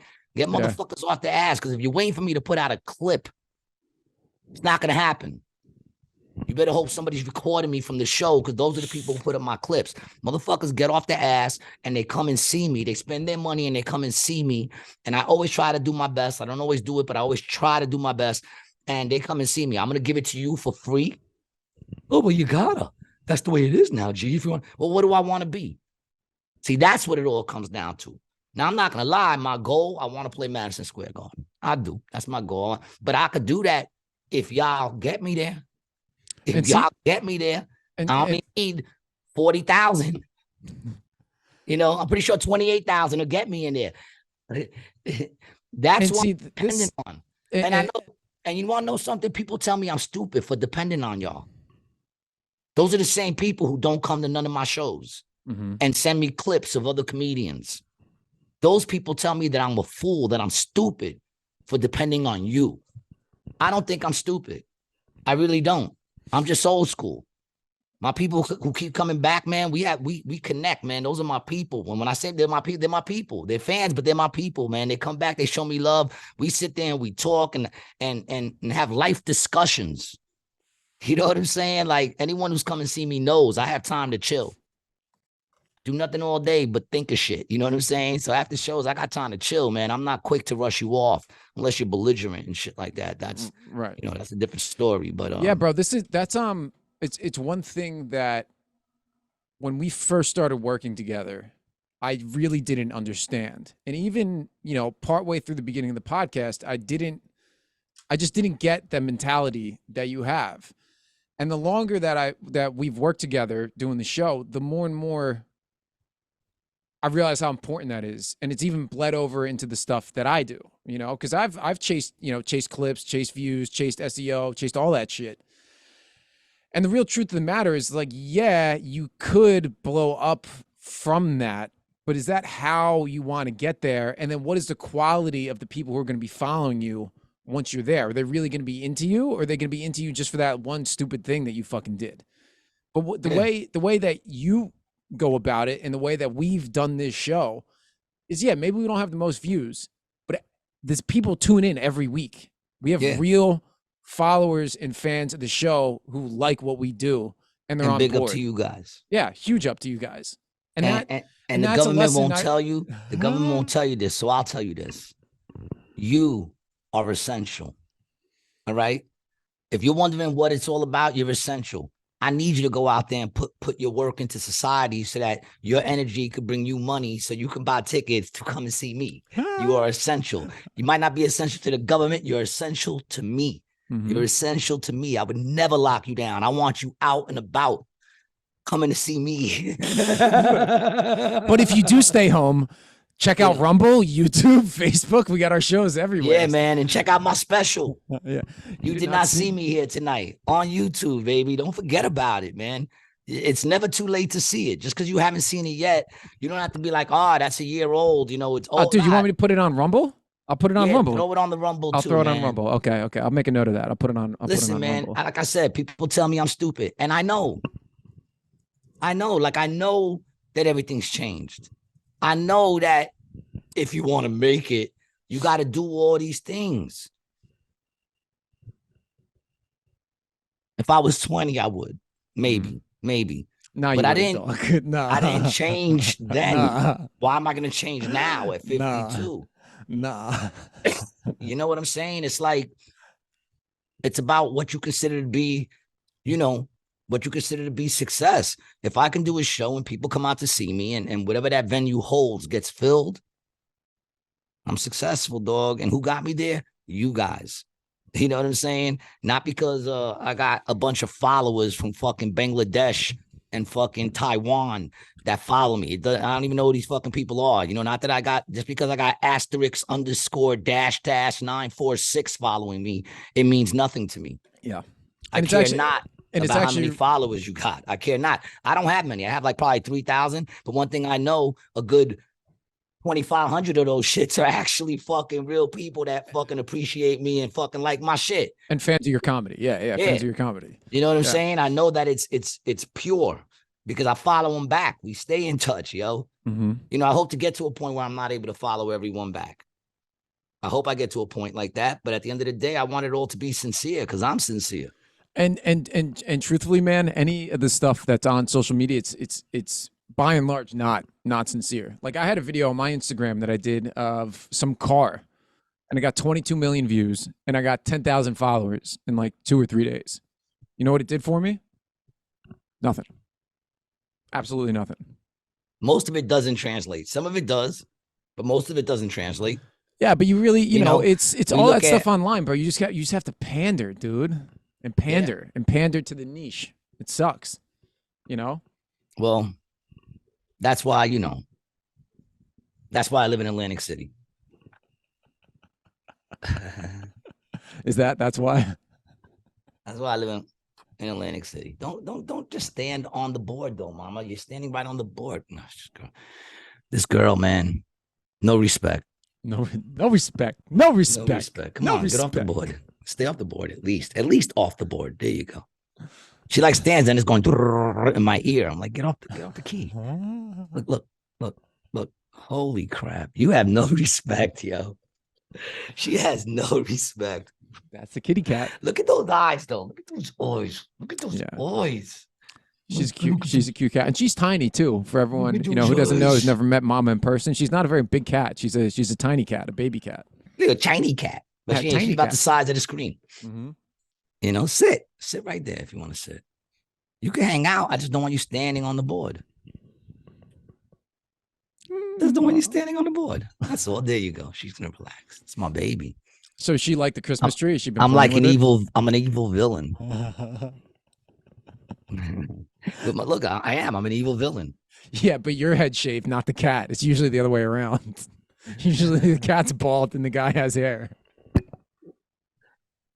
Is that how it really is? No, I don't know. Why are you being so stubborn today, Mama? And the thing is, you want to know, she knows what she's doing. You know that, right? Like, she knows what she's doing right 100%. now. Yeah, 100%. Yeah, because right before, she's angry. Because right before we did the podcast, she was laying down with me. You know what I'm saying? And she was like cuddled right up under my thing. I was watching some Candace Owens, and she had a thing on, and then I had to get up, and she gave me that look like, where you going? And I'm like, I got to go to work. I got the show. So now she's mad. So what she look now she's covering up the fucking the light. Is she's that what mad, it is? Because normally she doesn't fuck with us. Normally she leaves me alone. Mm-hmm. But she's mad at me right now because she wants my attention. I got home late last night, and she wants my attention. So she's upset that I'm not paying it to her. But I am, baby. I love you. And once we're done, we'll go chill. We'll go watch some TV. Oh, she's a good girl. that sounds nice. She really is. Are you? Do you have shows tonight? Are you at AC Jokes tonight? Yeah. You guys got two or one? One. 9 o'clock. Oh. The 9 o'clock show tonight. I think Buddha is headlining. I haven't seen Buddha in a couple of days. It'll be nice to see him. Buddha the comedian. Yeah, he actually called me the other day. I gotta call him back. Yeah, what'd he call you about? I don't know. Probably. Oh, you didn't speak to him? Nah. I was doing some shit. They probably want help with their podcast stuff, which Buddha's headlining is me, Zach, Matt, and Susie Reed. Shout out Susie, one of my favorite Rated G podcast episodes in recent memory. If y'all didn't catch the last episode with Susie Reed, man, you got to check it out, man, because I finally met somebody who was kidnapped. Actually kidnapped, along with the brother and sister. That was an amazing story. That's a wild story, bro. That was an amazing story, man. Some people are living these lies, man. But that's why I say, listen, that's why I always say, like, it's our choice on how we let shit affect us. Mm-hmm. You know what I'm saying? Like I've been through some shit. There was shit that was out of my control. And that means that there's nothing I could have did about it. It was out of my control. So I'm not going to carry that weight, man. In fact, I don't even carry the weight of the shit that was in my control. This whole life is a learning experience. And we decide if we're going to let shit break us. You know, now I'm not saying you can't get hurt or you can't react to a certain situation. But when I see fucking 35-year-olds, 40-year-olds talking about the reason they are the way they are, and they bring up shit from their childhood. You're 40 years old. You're bringing up shit from your childhood, dog? Mm-hmm. Like, what the fuck? Do you think that other people didn't go through shit too? Yeah. Do you think you're the only one that went through some crazy shit? I heard one of the most genius fucking jokes yesterday from my man Travis. I can't remember his last name. Scott. Is it Scott? No, Travis Scott is the Astro. Yeah, that's what I thought. That's why I didn't say that, because it popped right in my head and I was like, no, it's not Travis Scott, dude. That's not it. You're Barker, bugging. Travis Barker. Shut up. Travis Grant. Travis Grant. Oh, T. Grant. He said, and the funny thing is, no one really got it. He said, you know, I first found out about pedophilia when I was a kid. That's the whole joke. And everyone was sitting there like quiet, and then you just heard me in the back, dying laughing. That's my favorite part about live stand-up comedy, when you're the only one laughing in the room. That's my favorite part. I love being the only person in the back laughing at some sick joke. Yeah, I'm sure a comedian loves that too. Yeah. I'm sure that's all of us comedians' favorite part of the show, is when only one person is laughing in the back.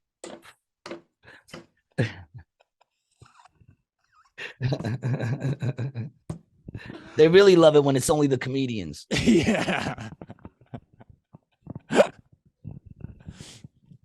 But what's so funny is when he came back, I said, dude, it's genius. That joke deserved more, because that shit was funny as fuck. Like, he caught me off with that. I first learned about pedophilia when I was a kid.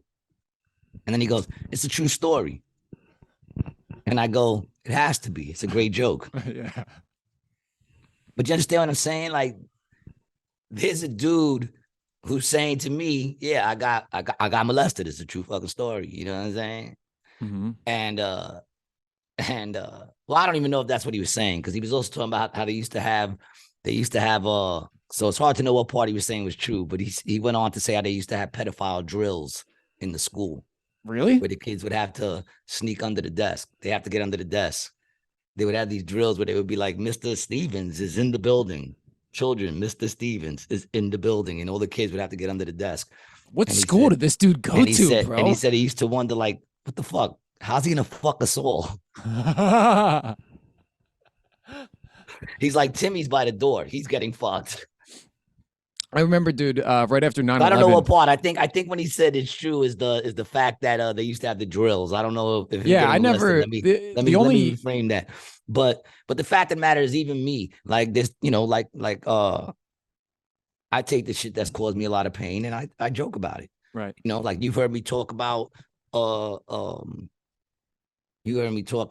getting divorced. Right. On stage. Mm-hmm. You hear me on stage, you would think it didn't affect me. You know what I'm saying? Like, if you hear me talk about that shit on stage, it didn't affect me. But on the podcast, you know, I forgot which one where we spoke about it. I said the shit's a death. Yeah. It's a death. I was literally trying to drink myself to death. I got the idea from leaving Las Vegas.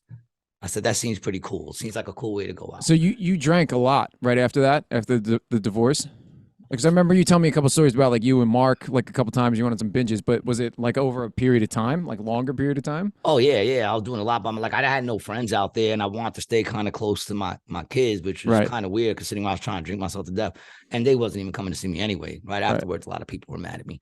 But so like I went to this bar. It was a little bar in the back of a Spanish restaurant that I went to eat at one day, and I saw that, you know, no one was really there. There was like one person there and the bartender. And I said, you know what? I'm not going home. There's nothing for me at home.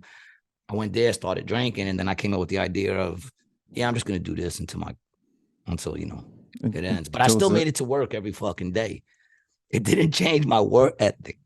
You know what I'm saying? Like, and it's crazy because I would go to work, man. There was one time I went to work and I sat down at my desk and I was like, oh, shit. And then I grabbed my fucking garbage can, just started throwing up in the garbage can. Oh, shit. And my boss was the cubicle right next to me. You know, windows, but I had like, you're not quiet when you throw up. Like, some people just go, bleh. You're a loud one, dude. You're a screamer. Yeah. Oh God. Dear God. I mean, you guys heard me. I've thrown up on the podcast where I was just like, what the fuck? What the fuck was that? Yeah, I'm a loud throw. No, he heard me. And he was like, you all right? And I'm like, yeah, man. I made it in. And he's like, all right, man, just checking. And then I went.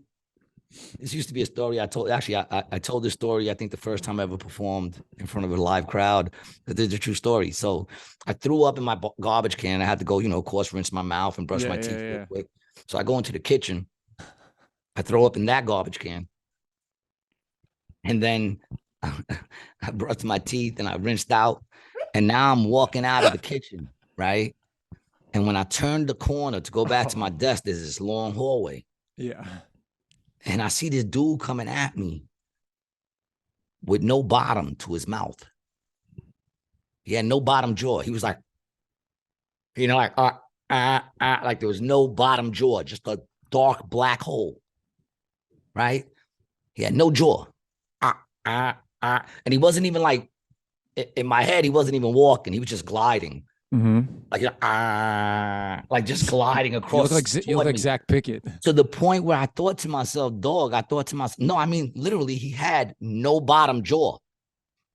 There was no bottom jaw. It was just the top part of his mouth and a big gaping hole.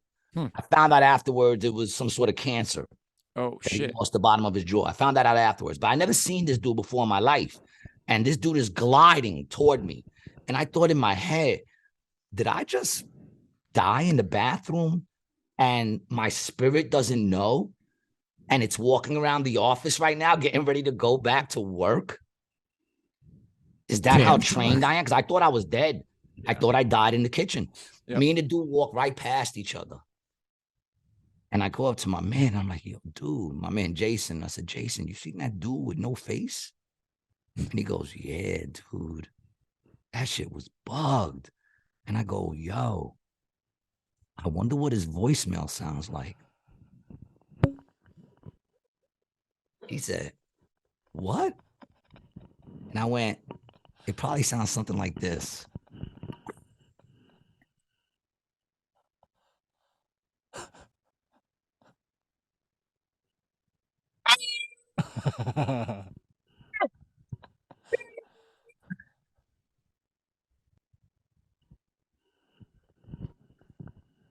It's a horrible joke, but we laughed. It's a horrible joke, but I found out afterwards. I think he was a cigar smoker, and his bottom drawer fell out. Yeah, you can't smoke that many cigars. That's the thing about cigars. You can smoke them, but you can't smoke that many. You know? Yeah, his bottom drawer fell out. I thought that was genius, though. What's his voicemail sound like? What's his voice message sound like? Beep. That's not nice, G. Not nice. You know? But I mean, listen, I might not be nice, but I am equal. I equally offend everybody. Mm-hmm. That's what we like about you. You're all inclusive. What do you self-identify as Latinx? What is Latinx anyway? What is the definition of what's the X? Well, because Spanish people are very masculine and feminine. That's what it is. Latina, Latino. You know what I'm saying? Latino is man, Latina is girl. So we have to change. You know what? So Spanish is a racist language, Gary. It is a racist language, and I won't stand for it anymore. The whole language is feminine and masculine. The whole language. There's almost every word has a feminine and masculine word depending on who you're talking to. At least when I was learning Spanish, I didn't really learn it, so I don't know. But that's what I was told: the feminine and masculine. Now they want Latinx. They want to change the whole language. Basically, and what does it say? And who is it? White people, probably, right? White people. It's got to be white no, people. it was definitely a Puerto Rican who said we need to change the language. It was definitely a Spanish person who said that. Come on, man. Come on, man. And let's make it more correct. It was a white woman. That's who it was. A white woman? Yeah, man. Has to be. Does it say who came up with the term? No, but I'm looking up gender neutrality in Spanish. A feminist language reform has proposed gender neutrality in languages with grammatical gender, such as Spanish. Feminist language reform. This is a topic. Tell you, feminism, dog. It's evil. I said it. It's evil. Ladies, they're lying to you. They're lying to you. Here's the question. Are you happy? All my feminists out there, are you happy? You all seem very angry. Seems like you got beef with a lot of people. Seems like you got beef with a lot of people. Are you happy? That's the question. My feminist, are you happy? You don't look it. No. You don't look it. If you are and I'm wrong, I'll admit I'm wrong, but you don't look it. You don't look happy. You don't look at peace.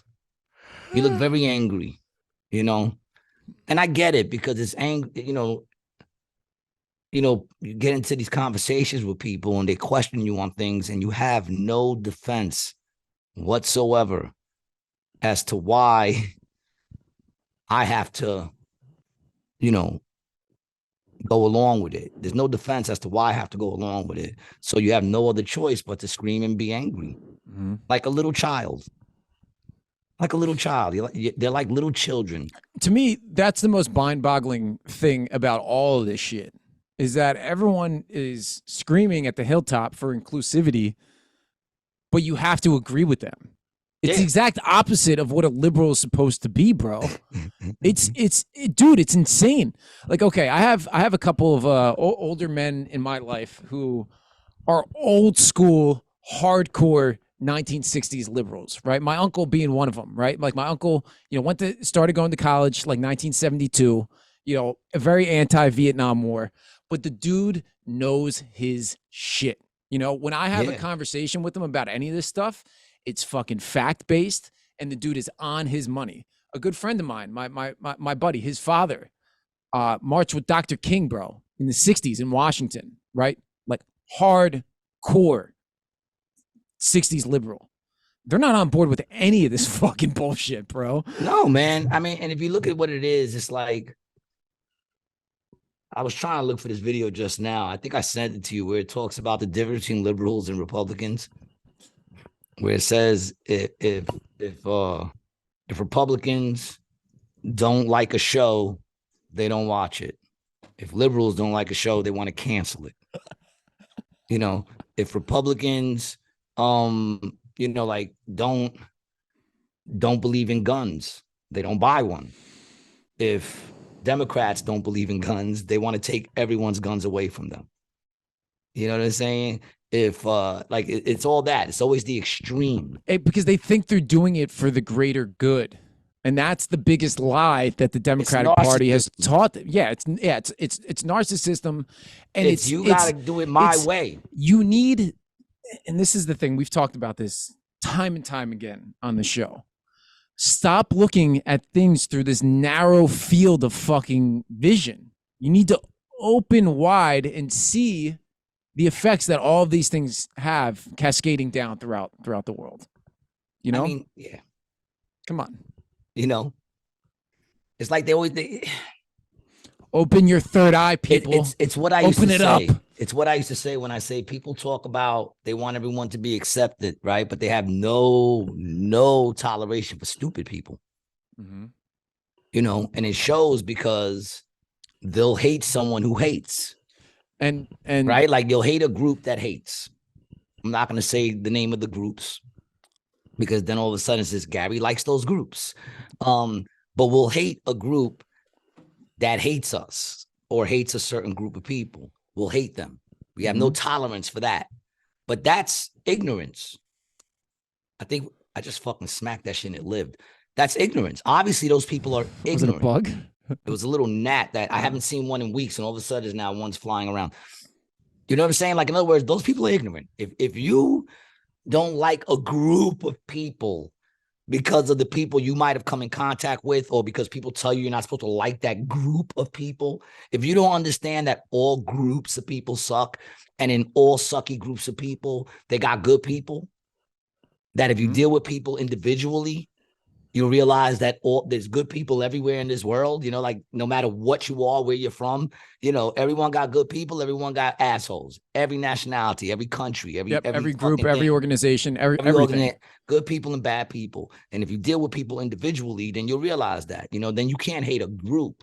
You know what I'm saying? You could just hate the people individually that you come in contact with. Yeah, man. Know? I mean, so those people are ignorant. But instead of giving them love, we give them hate. We give them what they give us, hate, right? You'll see them on both sides screaming in each other's faces, right? But when you look at the teachings of Jesus, right? He says to love your enemy. For what good does it make you if you love only those who love you? Right. Even the wicked do that. Yeah, it's not a hard thing to do. It's the easy thing to do. Very easy to love the person who loves you. Very easy. It's very hard to love the person who hates you. But see, the only thing that can change hate is love. Hate cannot change hate. Mm-hmm. Hate can only bring more hate. That's what it does. You know what I'm saying? The only thing you can change hate with is love. That's it. That's the only thing that can cure that. You understand what I'm saying? Yeah, bro. And people don't understand that. So when we run into people that are hateful, what do? We hate them right back. Well, guess what? Even the wicked do that. You know what I'm saying? You know different. You know different. You just might be a little better as far as your sin goes. You know what I'm saying? You know, it's like my mother's like hardcore Christian, and like she's totally against trying to better yourself. So her attitude, whenever like people try to move out the projects, she's like, "Why are you leaving the projects?" And they're like, "Well, we want to go to a better neighborhood." And she's like, "Well, where there's man, there's sin." And I'm like, "Yeah, Mom, but the sin kind of changes when the man has money." Right. The sin does change. It's a different kind of sin. Yeah. It's a different sin. When you live in a nicer neighborhood, their sin is probably key parties and like stealing money from the company. It's not running up on you while you're walking into your house and taking your wallet and then, you know, running into your, that's a whole different kind of sin. Sin is a lot more prevalent in the projects. And it's not even that sin is more prevalent in the projects. It's just, it's a lot more violent. Yeah. Their sin is a lot more violent in the projects because there's more desperation. Yep. So it's not that you move to a nicer neighborhood. Now you live in a neighborhood where there's no sin. No, because even if you move to a whole Christian neighborhood, there's going to be sin. It's just going to be pretty well hidden. It's going to be behind those closed doors that I always talk about. Those closed doors that are there for a reason. There's a reason why doors close is so that you could do things behind them and keep them shits to yourself. Yep. And keep that shit to yourself. As far as I've always, my whole life since I started understanding, like, gay rights and the right. Don't get me wrong. There was a time where that was necessary because there was a time when they had they were treated lesser. That time is over. Everyone accepts gay people. Everyone accepts gay. And even if they don't accept them, they're not going to come out and be like, you. They're not going to come out and they're just going to be like, behind the thing. And that's allowed. Race also. Yeah. Yeah. Race too. Like, in other words, all those things have kind of been dismantled. I'm not saying that there ain't racist people out there. There are, of course. But what I'm saying is, they're not really doing it in people's faces on a regular day-to-day basis. Right. They keep that shit to themselves, and that's fine. You don't have to like me. You don't have to like me. What you can do is if you see me walking down the street, just walk up and punch me in the face or, start screaming with your spit, or just even stop me from moving. Keep that shit to yourself. Let me do me. You do you. You don't like me? Fine. I don't like you either. Actually, I'll take that back. You don't like me? Fine. I love you. Oh. I love you. Because that's how we got to do it, people. Stop being so fucking offended all the time, man. And it's funny, man, because I actually want to share this, man. He posted it, so I'll share it. A comedian who You sent it to me? Instagram? I didn't send it to you. I'll send it to you right now. A comedian that I like, man. This dude is a fucking beast, man. And he's definitely one of those he's definitely one of those edgy motherfuckers. He's like, like he's a race comic. He like snaps on all races and everything, even himself. He's Jewish. He snaps on Jews too. Who was that dude? The bald-headed dude, Don Rickles. Remember Don Rickles? Yeah, Don Rickles was the fucking man, bro. Yeah, remember Don Rickles? One of the funniest comedians of all time.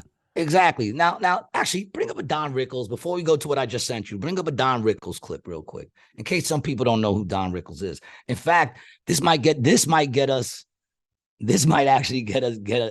banned. Now go to there you go. That's the Don Rickles. That's I know this is a Republican celebration, but I have the honor of introducing a man who is so democratic, he picks on everybody equally, even a little kid like me.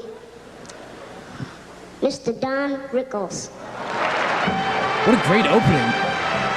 What a great opening, bro. You know who that kid is, right? Nah, it's Michael Jackson. No, he used to have a show. Is that the kid from the midget? Webster? I think that's Jared Webster. Coleman? No, Webster. Oh. What do you say to him? Be funny. Oh, be funny. Yeah. All right, now check this out. First black kid I ever saw that'll definitely never play basketball. Right off the bat. That's what it's about, New York. Italians, Jews, Irish, whatever the hell you are. You're people. That's what I love about this city. There's a chemistry. I swear to God. Are you an Irishman? You an Irish kid? What are you, a bird? Good evening, Mr. President. Nice to see you, sir.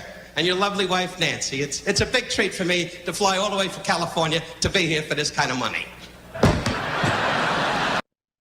You want to keep going? Yeah, because he hasn't even really gotten... I don't care what you are. You're Here we fat. I'll tell you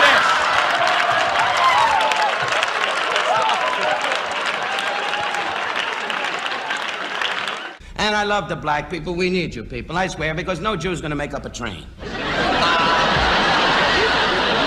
I come out, and it's my trademark. I tend to maybe jump around a little bit. What do you really think about it? I think you're making a fool of yourself. All right, you can stop it. But obviously, you see what I'm talking about. The dude would make crazy racist jokes all the time, and everybody laughed, right? Mm-hmm. Aaron Berg is that kind of comedian. That's the kind of comedian he is in the spirit of that dude. You know what I'm saying? So I don't know the set he did, but I have watched his sets. You know what I'm saying? And he goes hard. He's fucking funny. So he just posted this. He did a show the other night, and this is what someone sent him. Yeah, They took the time. It says, they took the time out of their day to write this. Hello, Aaron. I was at Gotham tonight, and I have to say that I was so terribly disgusted by your act. I've been attending comedy shows for years now. I've never seen such racism and disrespect in an act. I attended the show with many family members of color, all of whom were deeply offended and upset by your words. I see you have a daughter, and I would like you to seriously consider your actions, as your words have an impact on the world around us and the world your daughter will grow up in. Do better. Tonight was disgusting, and your comedy was embarrassing.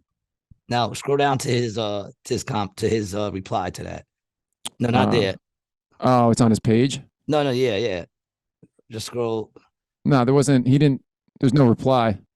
Yeah, there is.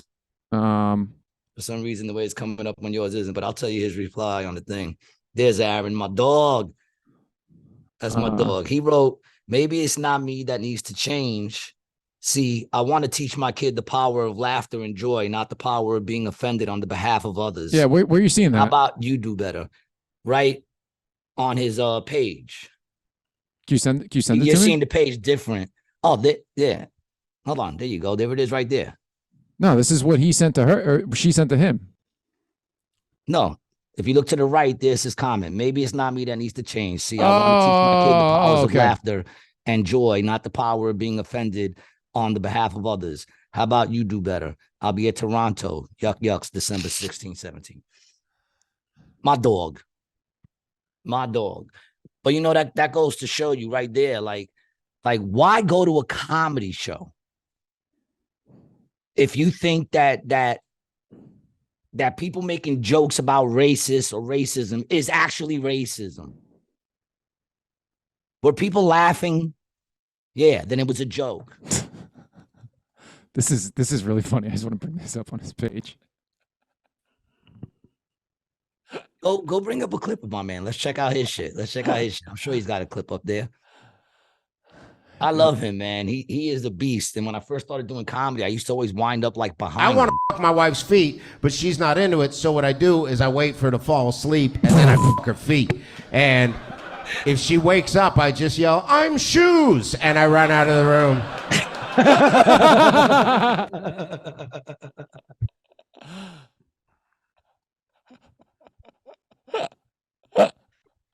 Big up to Aaron Berg, man. Comedian warrior, doing what he wants to do because it's funny. All right? The fuck are you talking about? And I gotta say, he's definitely Jewish, right? Last name Berg. He's Jewish. Yeah, he's Jewish. He talks about it. He snaps on that shit all the time. Yeah, I never. You know, he's fucking great, dude. Well, I did a show. They replaced him. We have a new governor in New York. Who knows her name? There you go, nerd.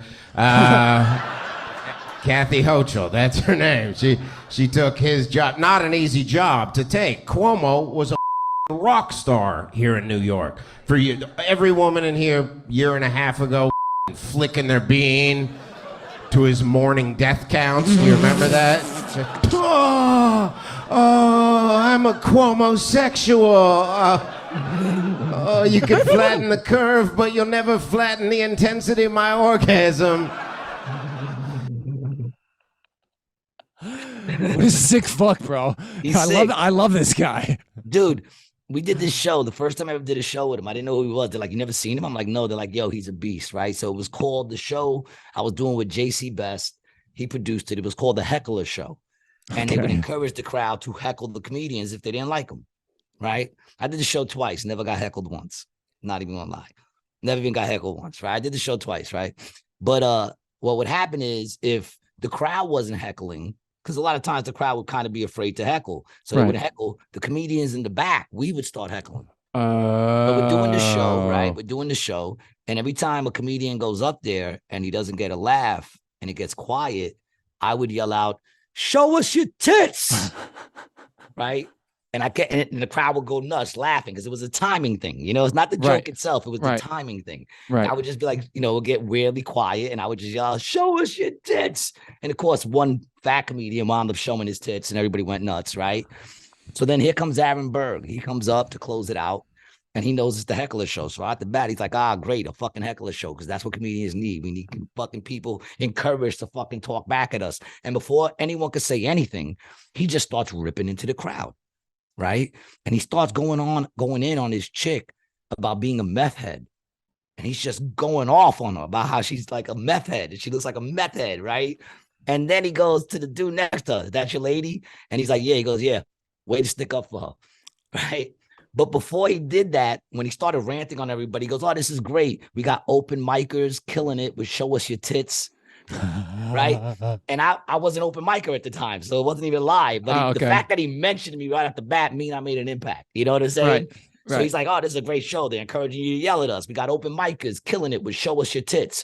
Right. And he's doing this whole thing. And then he goes off on the crowd for a good, I don't know, man, like 11 minutes, just ripping into the crowd. Right. And then it gets quiet for a second and he takes a drink. And he puts the drink down. And I go, show your tits. And he goes and just starts laughing, dude. He just started laughing because it was a timing thing. It's all about the timing, baby. It's all about the timing. If you follow me, you can find the video on Facebook. We posted the video. It's an old video. You'd have to look. But it's somewhere up there. You would have to look. But yeah, man, that dude is a beast. And that's the shit I'm talking about. It's like she didn't like him. Mm-hmm. She found him offensive. She claims her whole family found him offensive. So what is it that should be done? She shouldn't have just stopped going to see him. And if she wants to tell her friends, if she finds out her friends are going to see him, if she wants to tell her friends, I don't like him, he's racist, right? No, that's not good enough for her. Instead, she's going to write him, right, and tell him to change his comedy, for him to do better. Do better, Gary. Stop talking about COVID and all these other things. Yeah, for him better. to do. You have a responsibility as a comedian to change hearts and minds. I'm going to go out on a limb. No sense, bro. Yeah.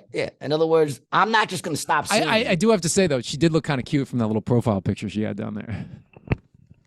Let's see. Go to the page. He didn't tag her, though. It's not, he didn't like tag her or anything. Oh, he didn't tag her. Nah. Either way, I'm going to go out on a limb and say she thinks she's funny and she's not. I'm going to say that chick is not funny. She does not know funny. She wouldn't know funny if it was a butt plug with a tickler shoved in her ass. She wouldn't know funny. Okay? She don't know funny. I'm going out on a limb, but I'm going to say she don't know funny. For her to sit there and tell this dude, like, here's the thing. If you didn't like him, if you were offended, just don't go see him again. You don't even have to write him. Writing him is too much. Mm-hmm. But you know what? If you're gonna write him, that should have ended with, "I'm not going to see you again." Yeah. And that's it. Not, "You need to do better. You need to change your comedy." Because I don't like it. Because I don't like it. Oh, and my family doesn't like it either. You know, and we're the ones that buy all your stuff. I'm guessing she didn't even go to see him. Oh, yeah, definitely not. Obviously, if she knew who he was, she wouldn't have gone, you know? She didn't go to see him. She just went to the comedy show that night. Yeah. But that's your fault for not knowing who the fuck you're going to see then. Mm-hmm. I'm very interested to know what comedy she would find fucking not offensive. The woke comedians. She would love the woke comedians. Who aren't funny. Who are not funny. They're not. They're fucking not funny. Give me one woke. I challenge anybody. Put it in the comments. Give me one woke comedian that's funny. Petey Rancel. I really hate. I hate when people send me clips of comedians. I hate that shit. It happens all the fucking time. You know what? But here it is. Here it is. I'm going out on a limb. I'm going out on a limb here. Send me, if you think there's a woke comedian out there that's funny, send me the clip. Inbox us, put it in the comments. If you haven't already, like, subscribe, smash that fucking follow button, the little bell. Ding. You know. You know what's really funny, man? After you said that to me a couple times about how you hate people sending you comedy clips. And you know what? I get this shit for podcasts all the time. People send me podcast clips. It's like, dog, share the shows that I produce. The fuck do I care about some podcast that's making a fucking $1 million a month? Share our shit. Exactly. Or blow me. You know, they send me clips, but I'm gonna say, send me clips of a woke comedian that you think is funny, and I guarantee you they're not. If I laugh, I'll tell you I laughed. You know what I'm saying? I'll even watch it for the first time on the show, and you know, so you can see my reaction to it to see if I laugh. I won't even watch it alone. Send me the clip. We'll put it up on the show, and we'll see if they make us laugh. But I'm gonna say that there's no woke comedians that's gonna make me laugh. No, none. Definitely not. None. But I guess that's what she was looking for. I don't get it. Like, I don't get people. There's a bunch of people I don't get. Comedy shows bring in some weird motherfuckers. Like, I don't understand people who go to comedy shows, sit in the front, and then have open conversation like there's not a show going on in front of you. Yeah, there was that one table that was doing it at Adam's thing. He got him though. I don't get it. Yeah. Like, I don't even understand that. Yo, you paid money, so you knew what you were doing. You come to the show, you sit in the front, and then you have open conversation in front of everybody. Like there ain't a person up there doing a job. Okay. Never understand that. Never understand people who will go to one and get offended. Even if it's a done, like I've heard jokes that, like, you know, I'm Puerto Rican. I've heard jokes about Puerto Ricans, and I'm sitting there going, that shit wasn't funny. Yeah. This dude's probably a racist. You know what I'm saying? He's probably a racist because that shit ain't funny. None of his shit's funny. He's just saying old school racist shit. You know what I'm saying? I'm not saying you don't run into those, but I'm not offended. I sit there and go, that dude ain't funny. I'm not going to go there and write. And that probably offends you more. It offends me more that they're not funny. Yeah, that offends me more. That's it. Oh, man, there's a Seinfeld joke about that. Oh, do you remember the episode when the anti-dentite? Oh yeah, he was upset. He said, "I'm offended that he's telling the jokes, the Jewish jokes." He's like, it offends you as a Jewish person. And he's like, no, it offends me as a comedian. Yeah, as a comedian, I'm offended that you suck. As a person, it doesn't bother me. I'm going to a comedy show, you know, especially when you're going to a comedy show of, like, I guess I'll say my level or less, which means there's going to be people there that you might get an up and comer, you know, you might get some people that aren't funny on some of my shows. You might, because I'm on that level of everybody's trying to get up. So some people ain't good as others or whatever. It's not like if you're going to see a studded lineup, you know, with all comics that you heard about. Right. So a lot of times if I go to a show, especially a show where I don't know anybody on the fucking thing, because it's very rare I don't know anyone, but if I don't know anyone, that means these are all like just coming out of being open micers and people putting on shows. I'm pretty sure there's going to be one white comedian who tries to drop the N-word, and it's not going to be funny. It's definitely not going to be funny. No, I mean, I've seen a bunch of people get up and punch people in the face for that. Really? I've seen it twice. At a show? Open mic in a show. If you're gonna say it, it better be funny. Dropped the M-bomb and got fucked up. But like it's kind of to be expected because you know new comics feel like that's what it's about. You know what I'm saying? That they're able to say whatever. Like the shock. Yeah, shit. the shock value or whatever. But like once again, I wouldn't get up and hit the person. You know, he just sucks. If the person sucks, they suck. Get them the fuck off stage. Just let them get off the fucking stage. You know what I'm saying? I'm not offended by that. I'm not gonna sit there and write, "You suck." Even if that's it. If I just thought they suck, I'm not gonna go out of my way to say to them, "You suck." I don't know if I've like they suck.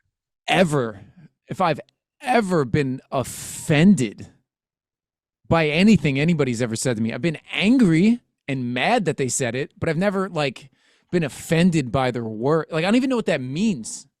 What does it mean? I watch Family Guy. What does it mean to be offended? Like it hurts your feelings? Like what the fuck is it? What is it? I mean, I get something could be offensive. Like I watch Family Guy and they'll do things like jokes about Jesus. And I love Jesus. I love Jesus. You know what I'm saying? So I'll see a joke about Jesus where like they have this one where he's taking a shower and there's like a kid looking at him and he notices it. And then instead of stopping, he starts like rubbing slower and shit. You know, they totally blasphemy God all the time. They're full of blasphemy all the time. But if I could laugh at all the other shit that I watch that I find hysterical and I laugh, and then they come and they blaspheme God, and I really don't find it funny. Although sometimes it's still funny, and I go, "Forgive me, God, that was funny." You know what I'm saying? Yeah, some of the stuff they do with Jesus is pretty funny in that show. Some of it is, but some of it's straight up blasphemy. Some, you know, I mean, it's all blasphemy.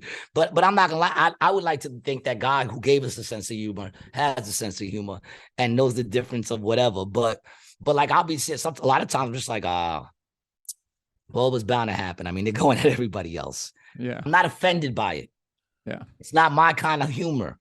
You're not going to come to one of my shows and hear me blaspheme God. You know what I'm saying? But if you're sitting there and you're making fun of everybody else, then chances are you're going to come around eventually to something that fucks hits with you. Yeah, that touches me. That touches. See, I think the thing is I don't really care. And I'm not offended. If it's funny, I laugh. If it's not, I don't. That's it. Yeah, it's either funny or not. And I don't even think I care about any one thing in particular enough to be offended by something. You know what I mean? Like I don't have any strong beliefs towards something that I really find like what would you offend me over? Well, I mean, yeah, of course, you're a godless man with no faith, so therefore you have no values. So I understand, like nothing can get to you. Yeah. So what's that's the answer, bro. You know, it really is. Yeah, I mean, listen, if you want the only thing that want to know what some of the upturn is to having no faith or direction or anyone to rely on in your life to know that's there that you could pray to, there it is. There's the upside. You're offended by nothing. Nothing can get to you because you have no real. I have no faith. I have no values. I have no core belief system of any kind. Yeah. Or self-worth, so there's that. Well, yeah, I mean, that comes with the no values and no belief in God. But like the only thing you could really even come at me for is the drug thing. And I find the drug stuff to be funny. Anytime anybody makes a joke about drug use, I find that shit to be hysterical. I remember I went out to a show with my cousins and I think it was Tate. Tate was performing. And he did this joke about stealing like oxys from his grandmother or something like that. Do you know that joke? Yeah. Dude, it's hysterical, bro. It's so funny. Wait, was it Tate or Zach that got the joke about stealing oxys from? Maybe it was Zach. Yeah, maybe Zach. Yeah. It's Zach. Okay. Yeah, Zach got the joke about stealing oxy from his grandmother. And dude, I'm sitting there and I'm dying laughing. Yeah. And my cousins are like looking at me. I'm like, yo, that's funny, because they didn't want to laugh at it because they thought it would make me feel bad. I'm like, you're missing the whole point of all of this. It's a joke that probably happened, knowing Zach now, but it's a joke, and it was incredibly well crafted too. Incredibly. Yeah. I don't remember how it went, but I remember it being really, really fucking funny. Yeah, I mean, and listen, I had the joke where I talk about smoking weed with 4 people and they lit up 4 joints. Remember that? And I said they start passing them, and I'm like, and I'm like, why are we passing them? There's 4 of us. Let's keep the herpes to a minimum. Remember that joke I used to tell? Mm-hmm. And I would say, you know, they say 1 out of every 4, you know, has herpes, you know. And I would say, well, I know I don't. And there's 3 other motherfuckers there. That means one of them is probably fucked up. And I would say, I'm guessing it's to do with the Blistex, you know. And that's what I would say, right? And then after a show, I love that part. I love that part. Yeah, after the show one time. Yeah, well, I follow that up with don't you love when a person got a big ass herpes on their mouth and they're like, I don't know what it is. And you're like, I know what it is. You know what I'm saying? So that's the whole joke in its entirety. And great joke. It's cool. You know, it's a fun joke. It's a fun joke, yeah. it was also a real joke. You know, it really happened, you know, because we had 4. And I'm like, why are we passing them? We got 4 blunts. Let's just, you know, give me a blunt. You all take one. Let's keep the herpes down, you know? After the show, this chick comes up to me. She's like, oh, you're so funny. I'm like, thank you. She goes, but I got to tell you, you offended me with one of your jokes. And I'm like, oh, well, I'm sorry. I don't even know you, so I wasn't trying to. Right. So, and she goes, well, it's the point. herpes one. And I said, really? And she goes, yes. Well, you know, I have herpes. Okay. And it was given to me by a guy. And because of me catching herpes, my husband left me. And I'm like, well, first of all, it sounds like there's more to that than anything. But, and I said, well, I'm sorry, but I don't, you know, I don't know you and I don't know your guy. You know, I'm sorry your life turned out that way. You know, I don't even know you, you know? And she's like, well, I think you need to stop telling that joke. And I said, I think you need to go sit down because what the fuck are we talking about here? I'm going to stop telling the joke because you caught herpes, probably cheating for what it sounds like cheating on your husband, right. Or you caught it before you met your husband, never told him. And then he got herpes because he got herpes. And now he got herpes. So he found out. Exactly. So, you know. God, I'm so glad I walked away out of college without herpes, bro. Mama, you're really being, there you go. Come here, baby. She's being like so stubborn, man. You know. Who's your baby? Who's the baby? Come on, get your butthole out of the picture. You know what I told you. Be a woman. Be a lady. Ladylike. It's not very ladylike, Mama Cat. Not ladylike showing your butthole to the world. My baby. Oh, look at her standing up. A good girl. Miss Mama Cat. Yeah, man.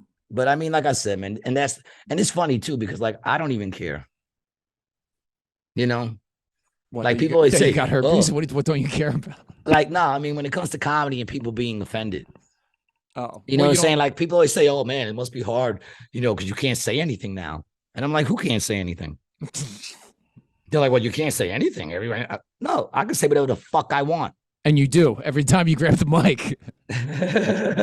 Every single time, bro. Because I can say whatever the fuck I want. And that's the reason why people, that's the reason why I'm depending on y'all. That's the reason. Because if you're coming to see me, then you know what you're coming to see. And we could all grow together in this game. And you should all watch me become better because that's what I'm trying to do. I've been eating a lot of dicks lately. Yeah, but I will tell you, though, bro, the last couple times I've seen you, even though you haven't, maybe the crowd hadn't responded, your delivery seems much, much tighter. That's what I was saying about that Adam show. Your delivery was fucking on point, you know? They didn't laugh, but, you know, it was there. They jumped on board about my abortion solution. And it's really funny. And I've seen that happen. And I'm not going to lie. The funny thing is, I went into my abortion solution because they weren't with any of the other shit. So I said, fine, you don't want to be with that. You're going to hate this. That was my thought. My thought was, if you thought that was bad, you're really going to hate this one. But they were with it. Everyone's with that joke, bro, because it's so ridiculous. And it shows how ridiculous it is. Look you know? at my baby right now. Look at my baby right now. Yeah, it's our co-host. Mama, how... You're my guest today. You're the guest today, Mama. It's my baby. Oh, so cute. So cute. Yeah, man. Like, they fucking hated me. I've been eating a lot of dicks, man. That's all right. You got to. That means there's a change. You know, there's a change going on in me right now, man. There's a change. Right. New material's coming, right? New material, better material. Well, that's what it is. Yeah. Is that I feel like I'm bored. Yeah. In a It's way. man, it's been so much fun for me to, do this podcast with you, but be involved in stand-up comedy in the way that I am. It's such a cool art form or whatever you want to call it. It's just it's awesome. It's an art form. Yeah, it's an art form. Yeah, That's what it is. Not whatever you want to call it, man. Not only is comedy an art form, but it's one of the most difficult forms of art. 100%. I think it's the most. Well, I can't say that.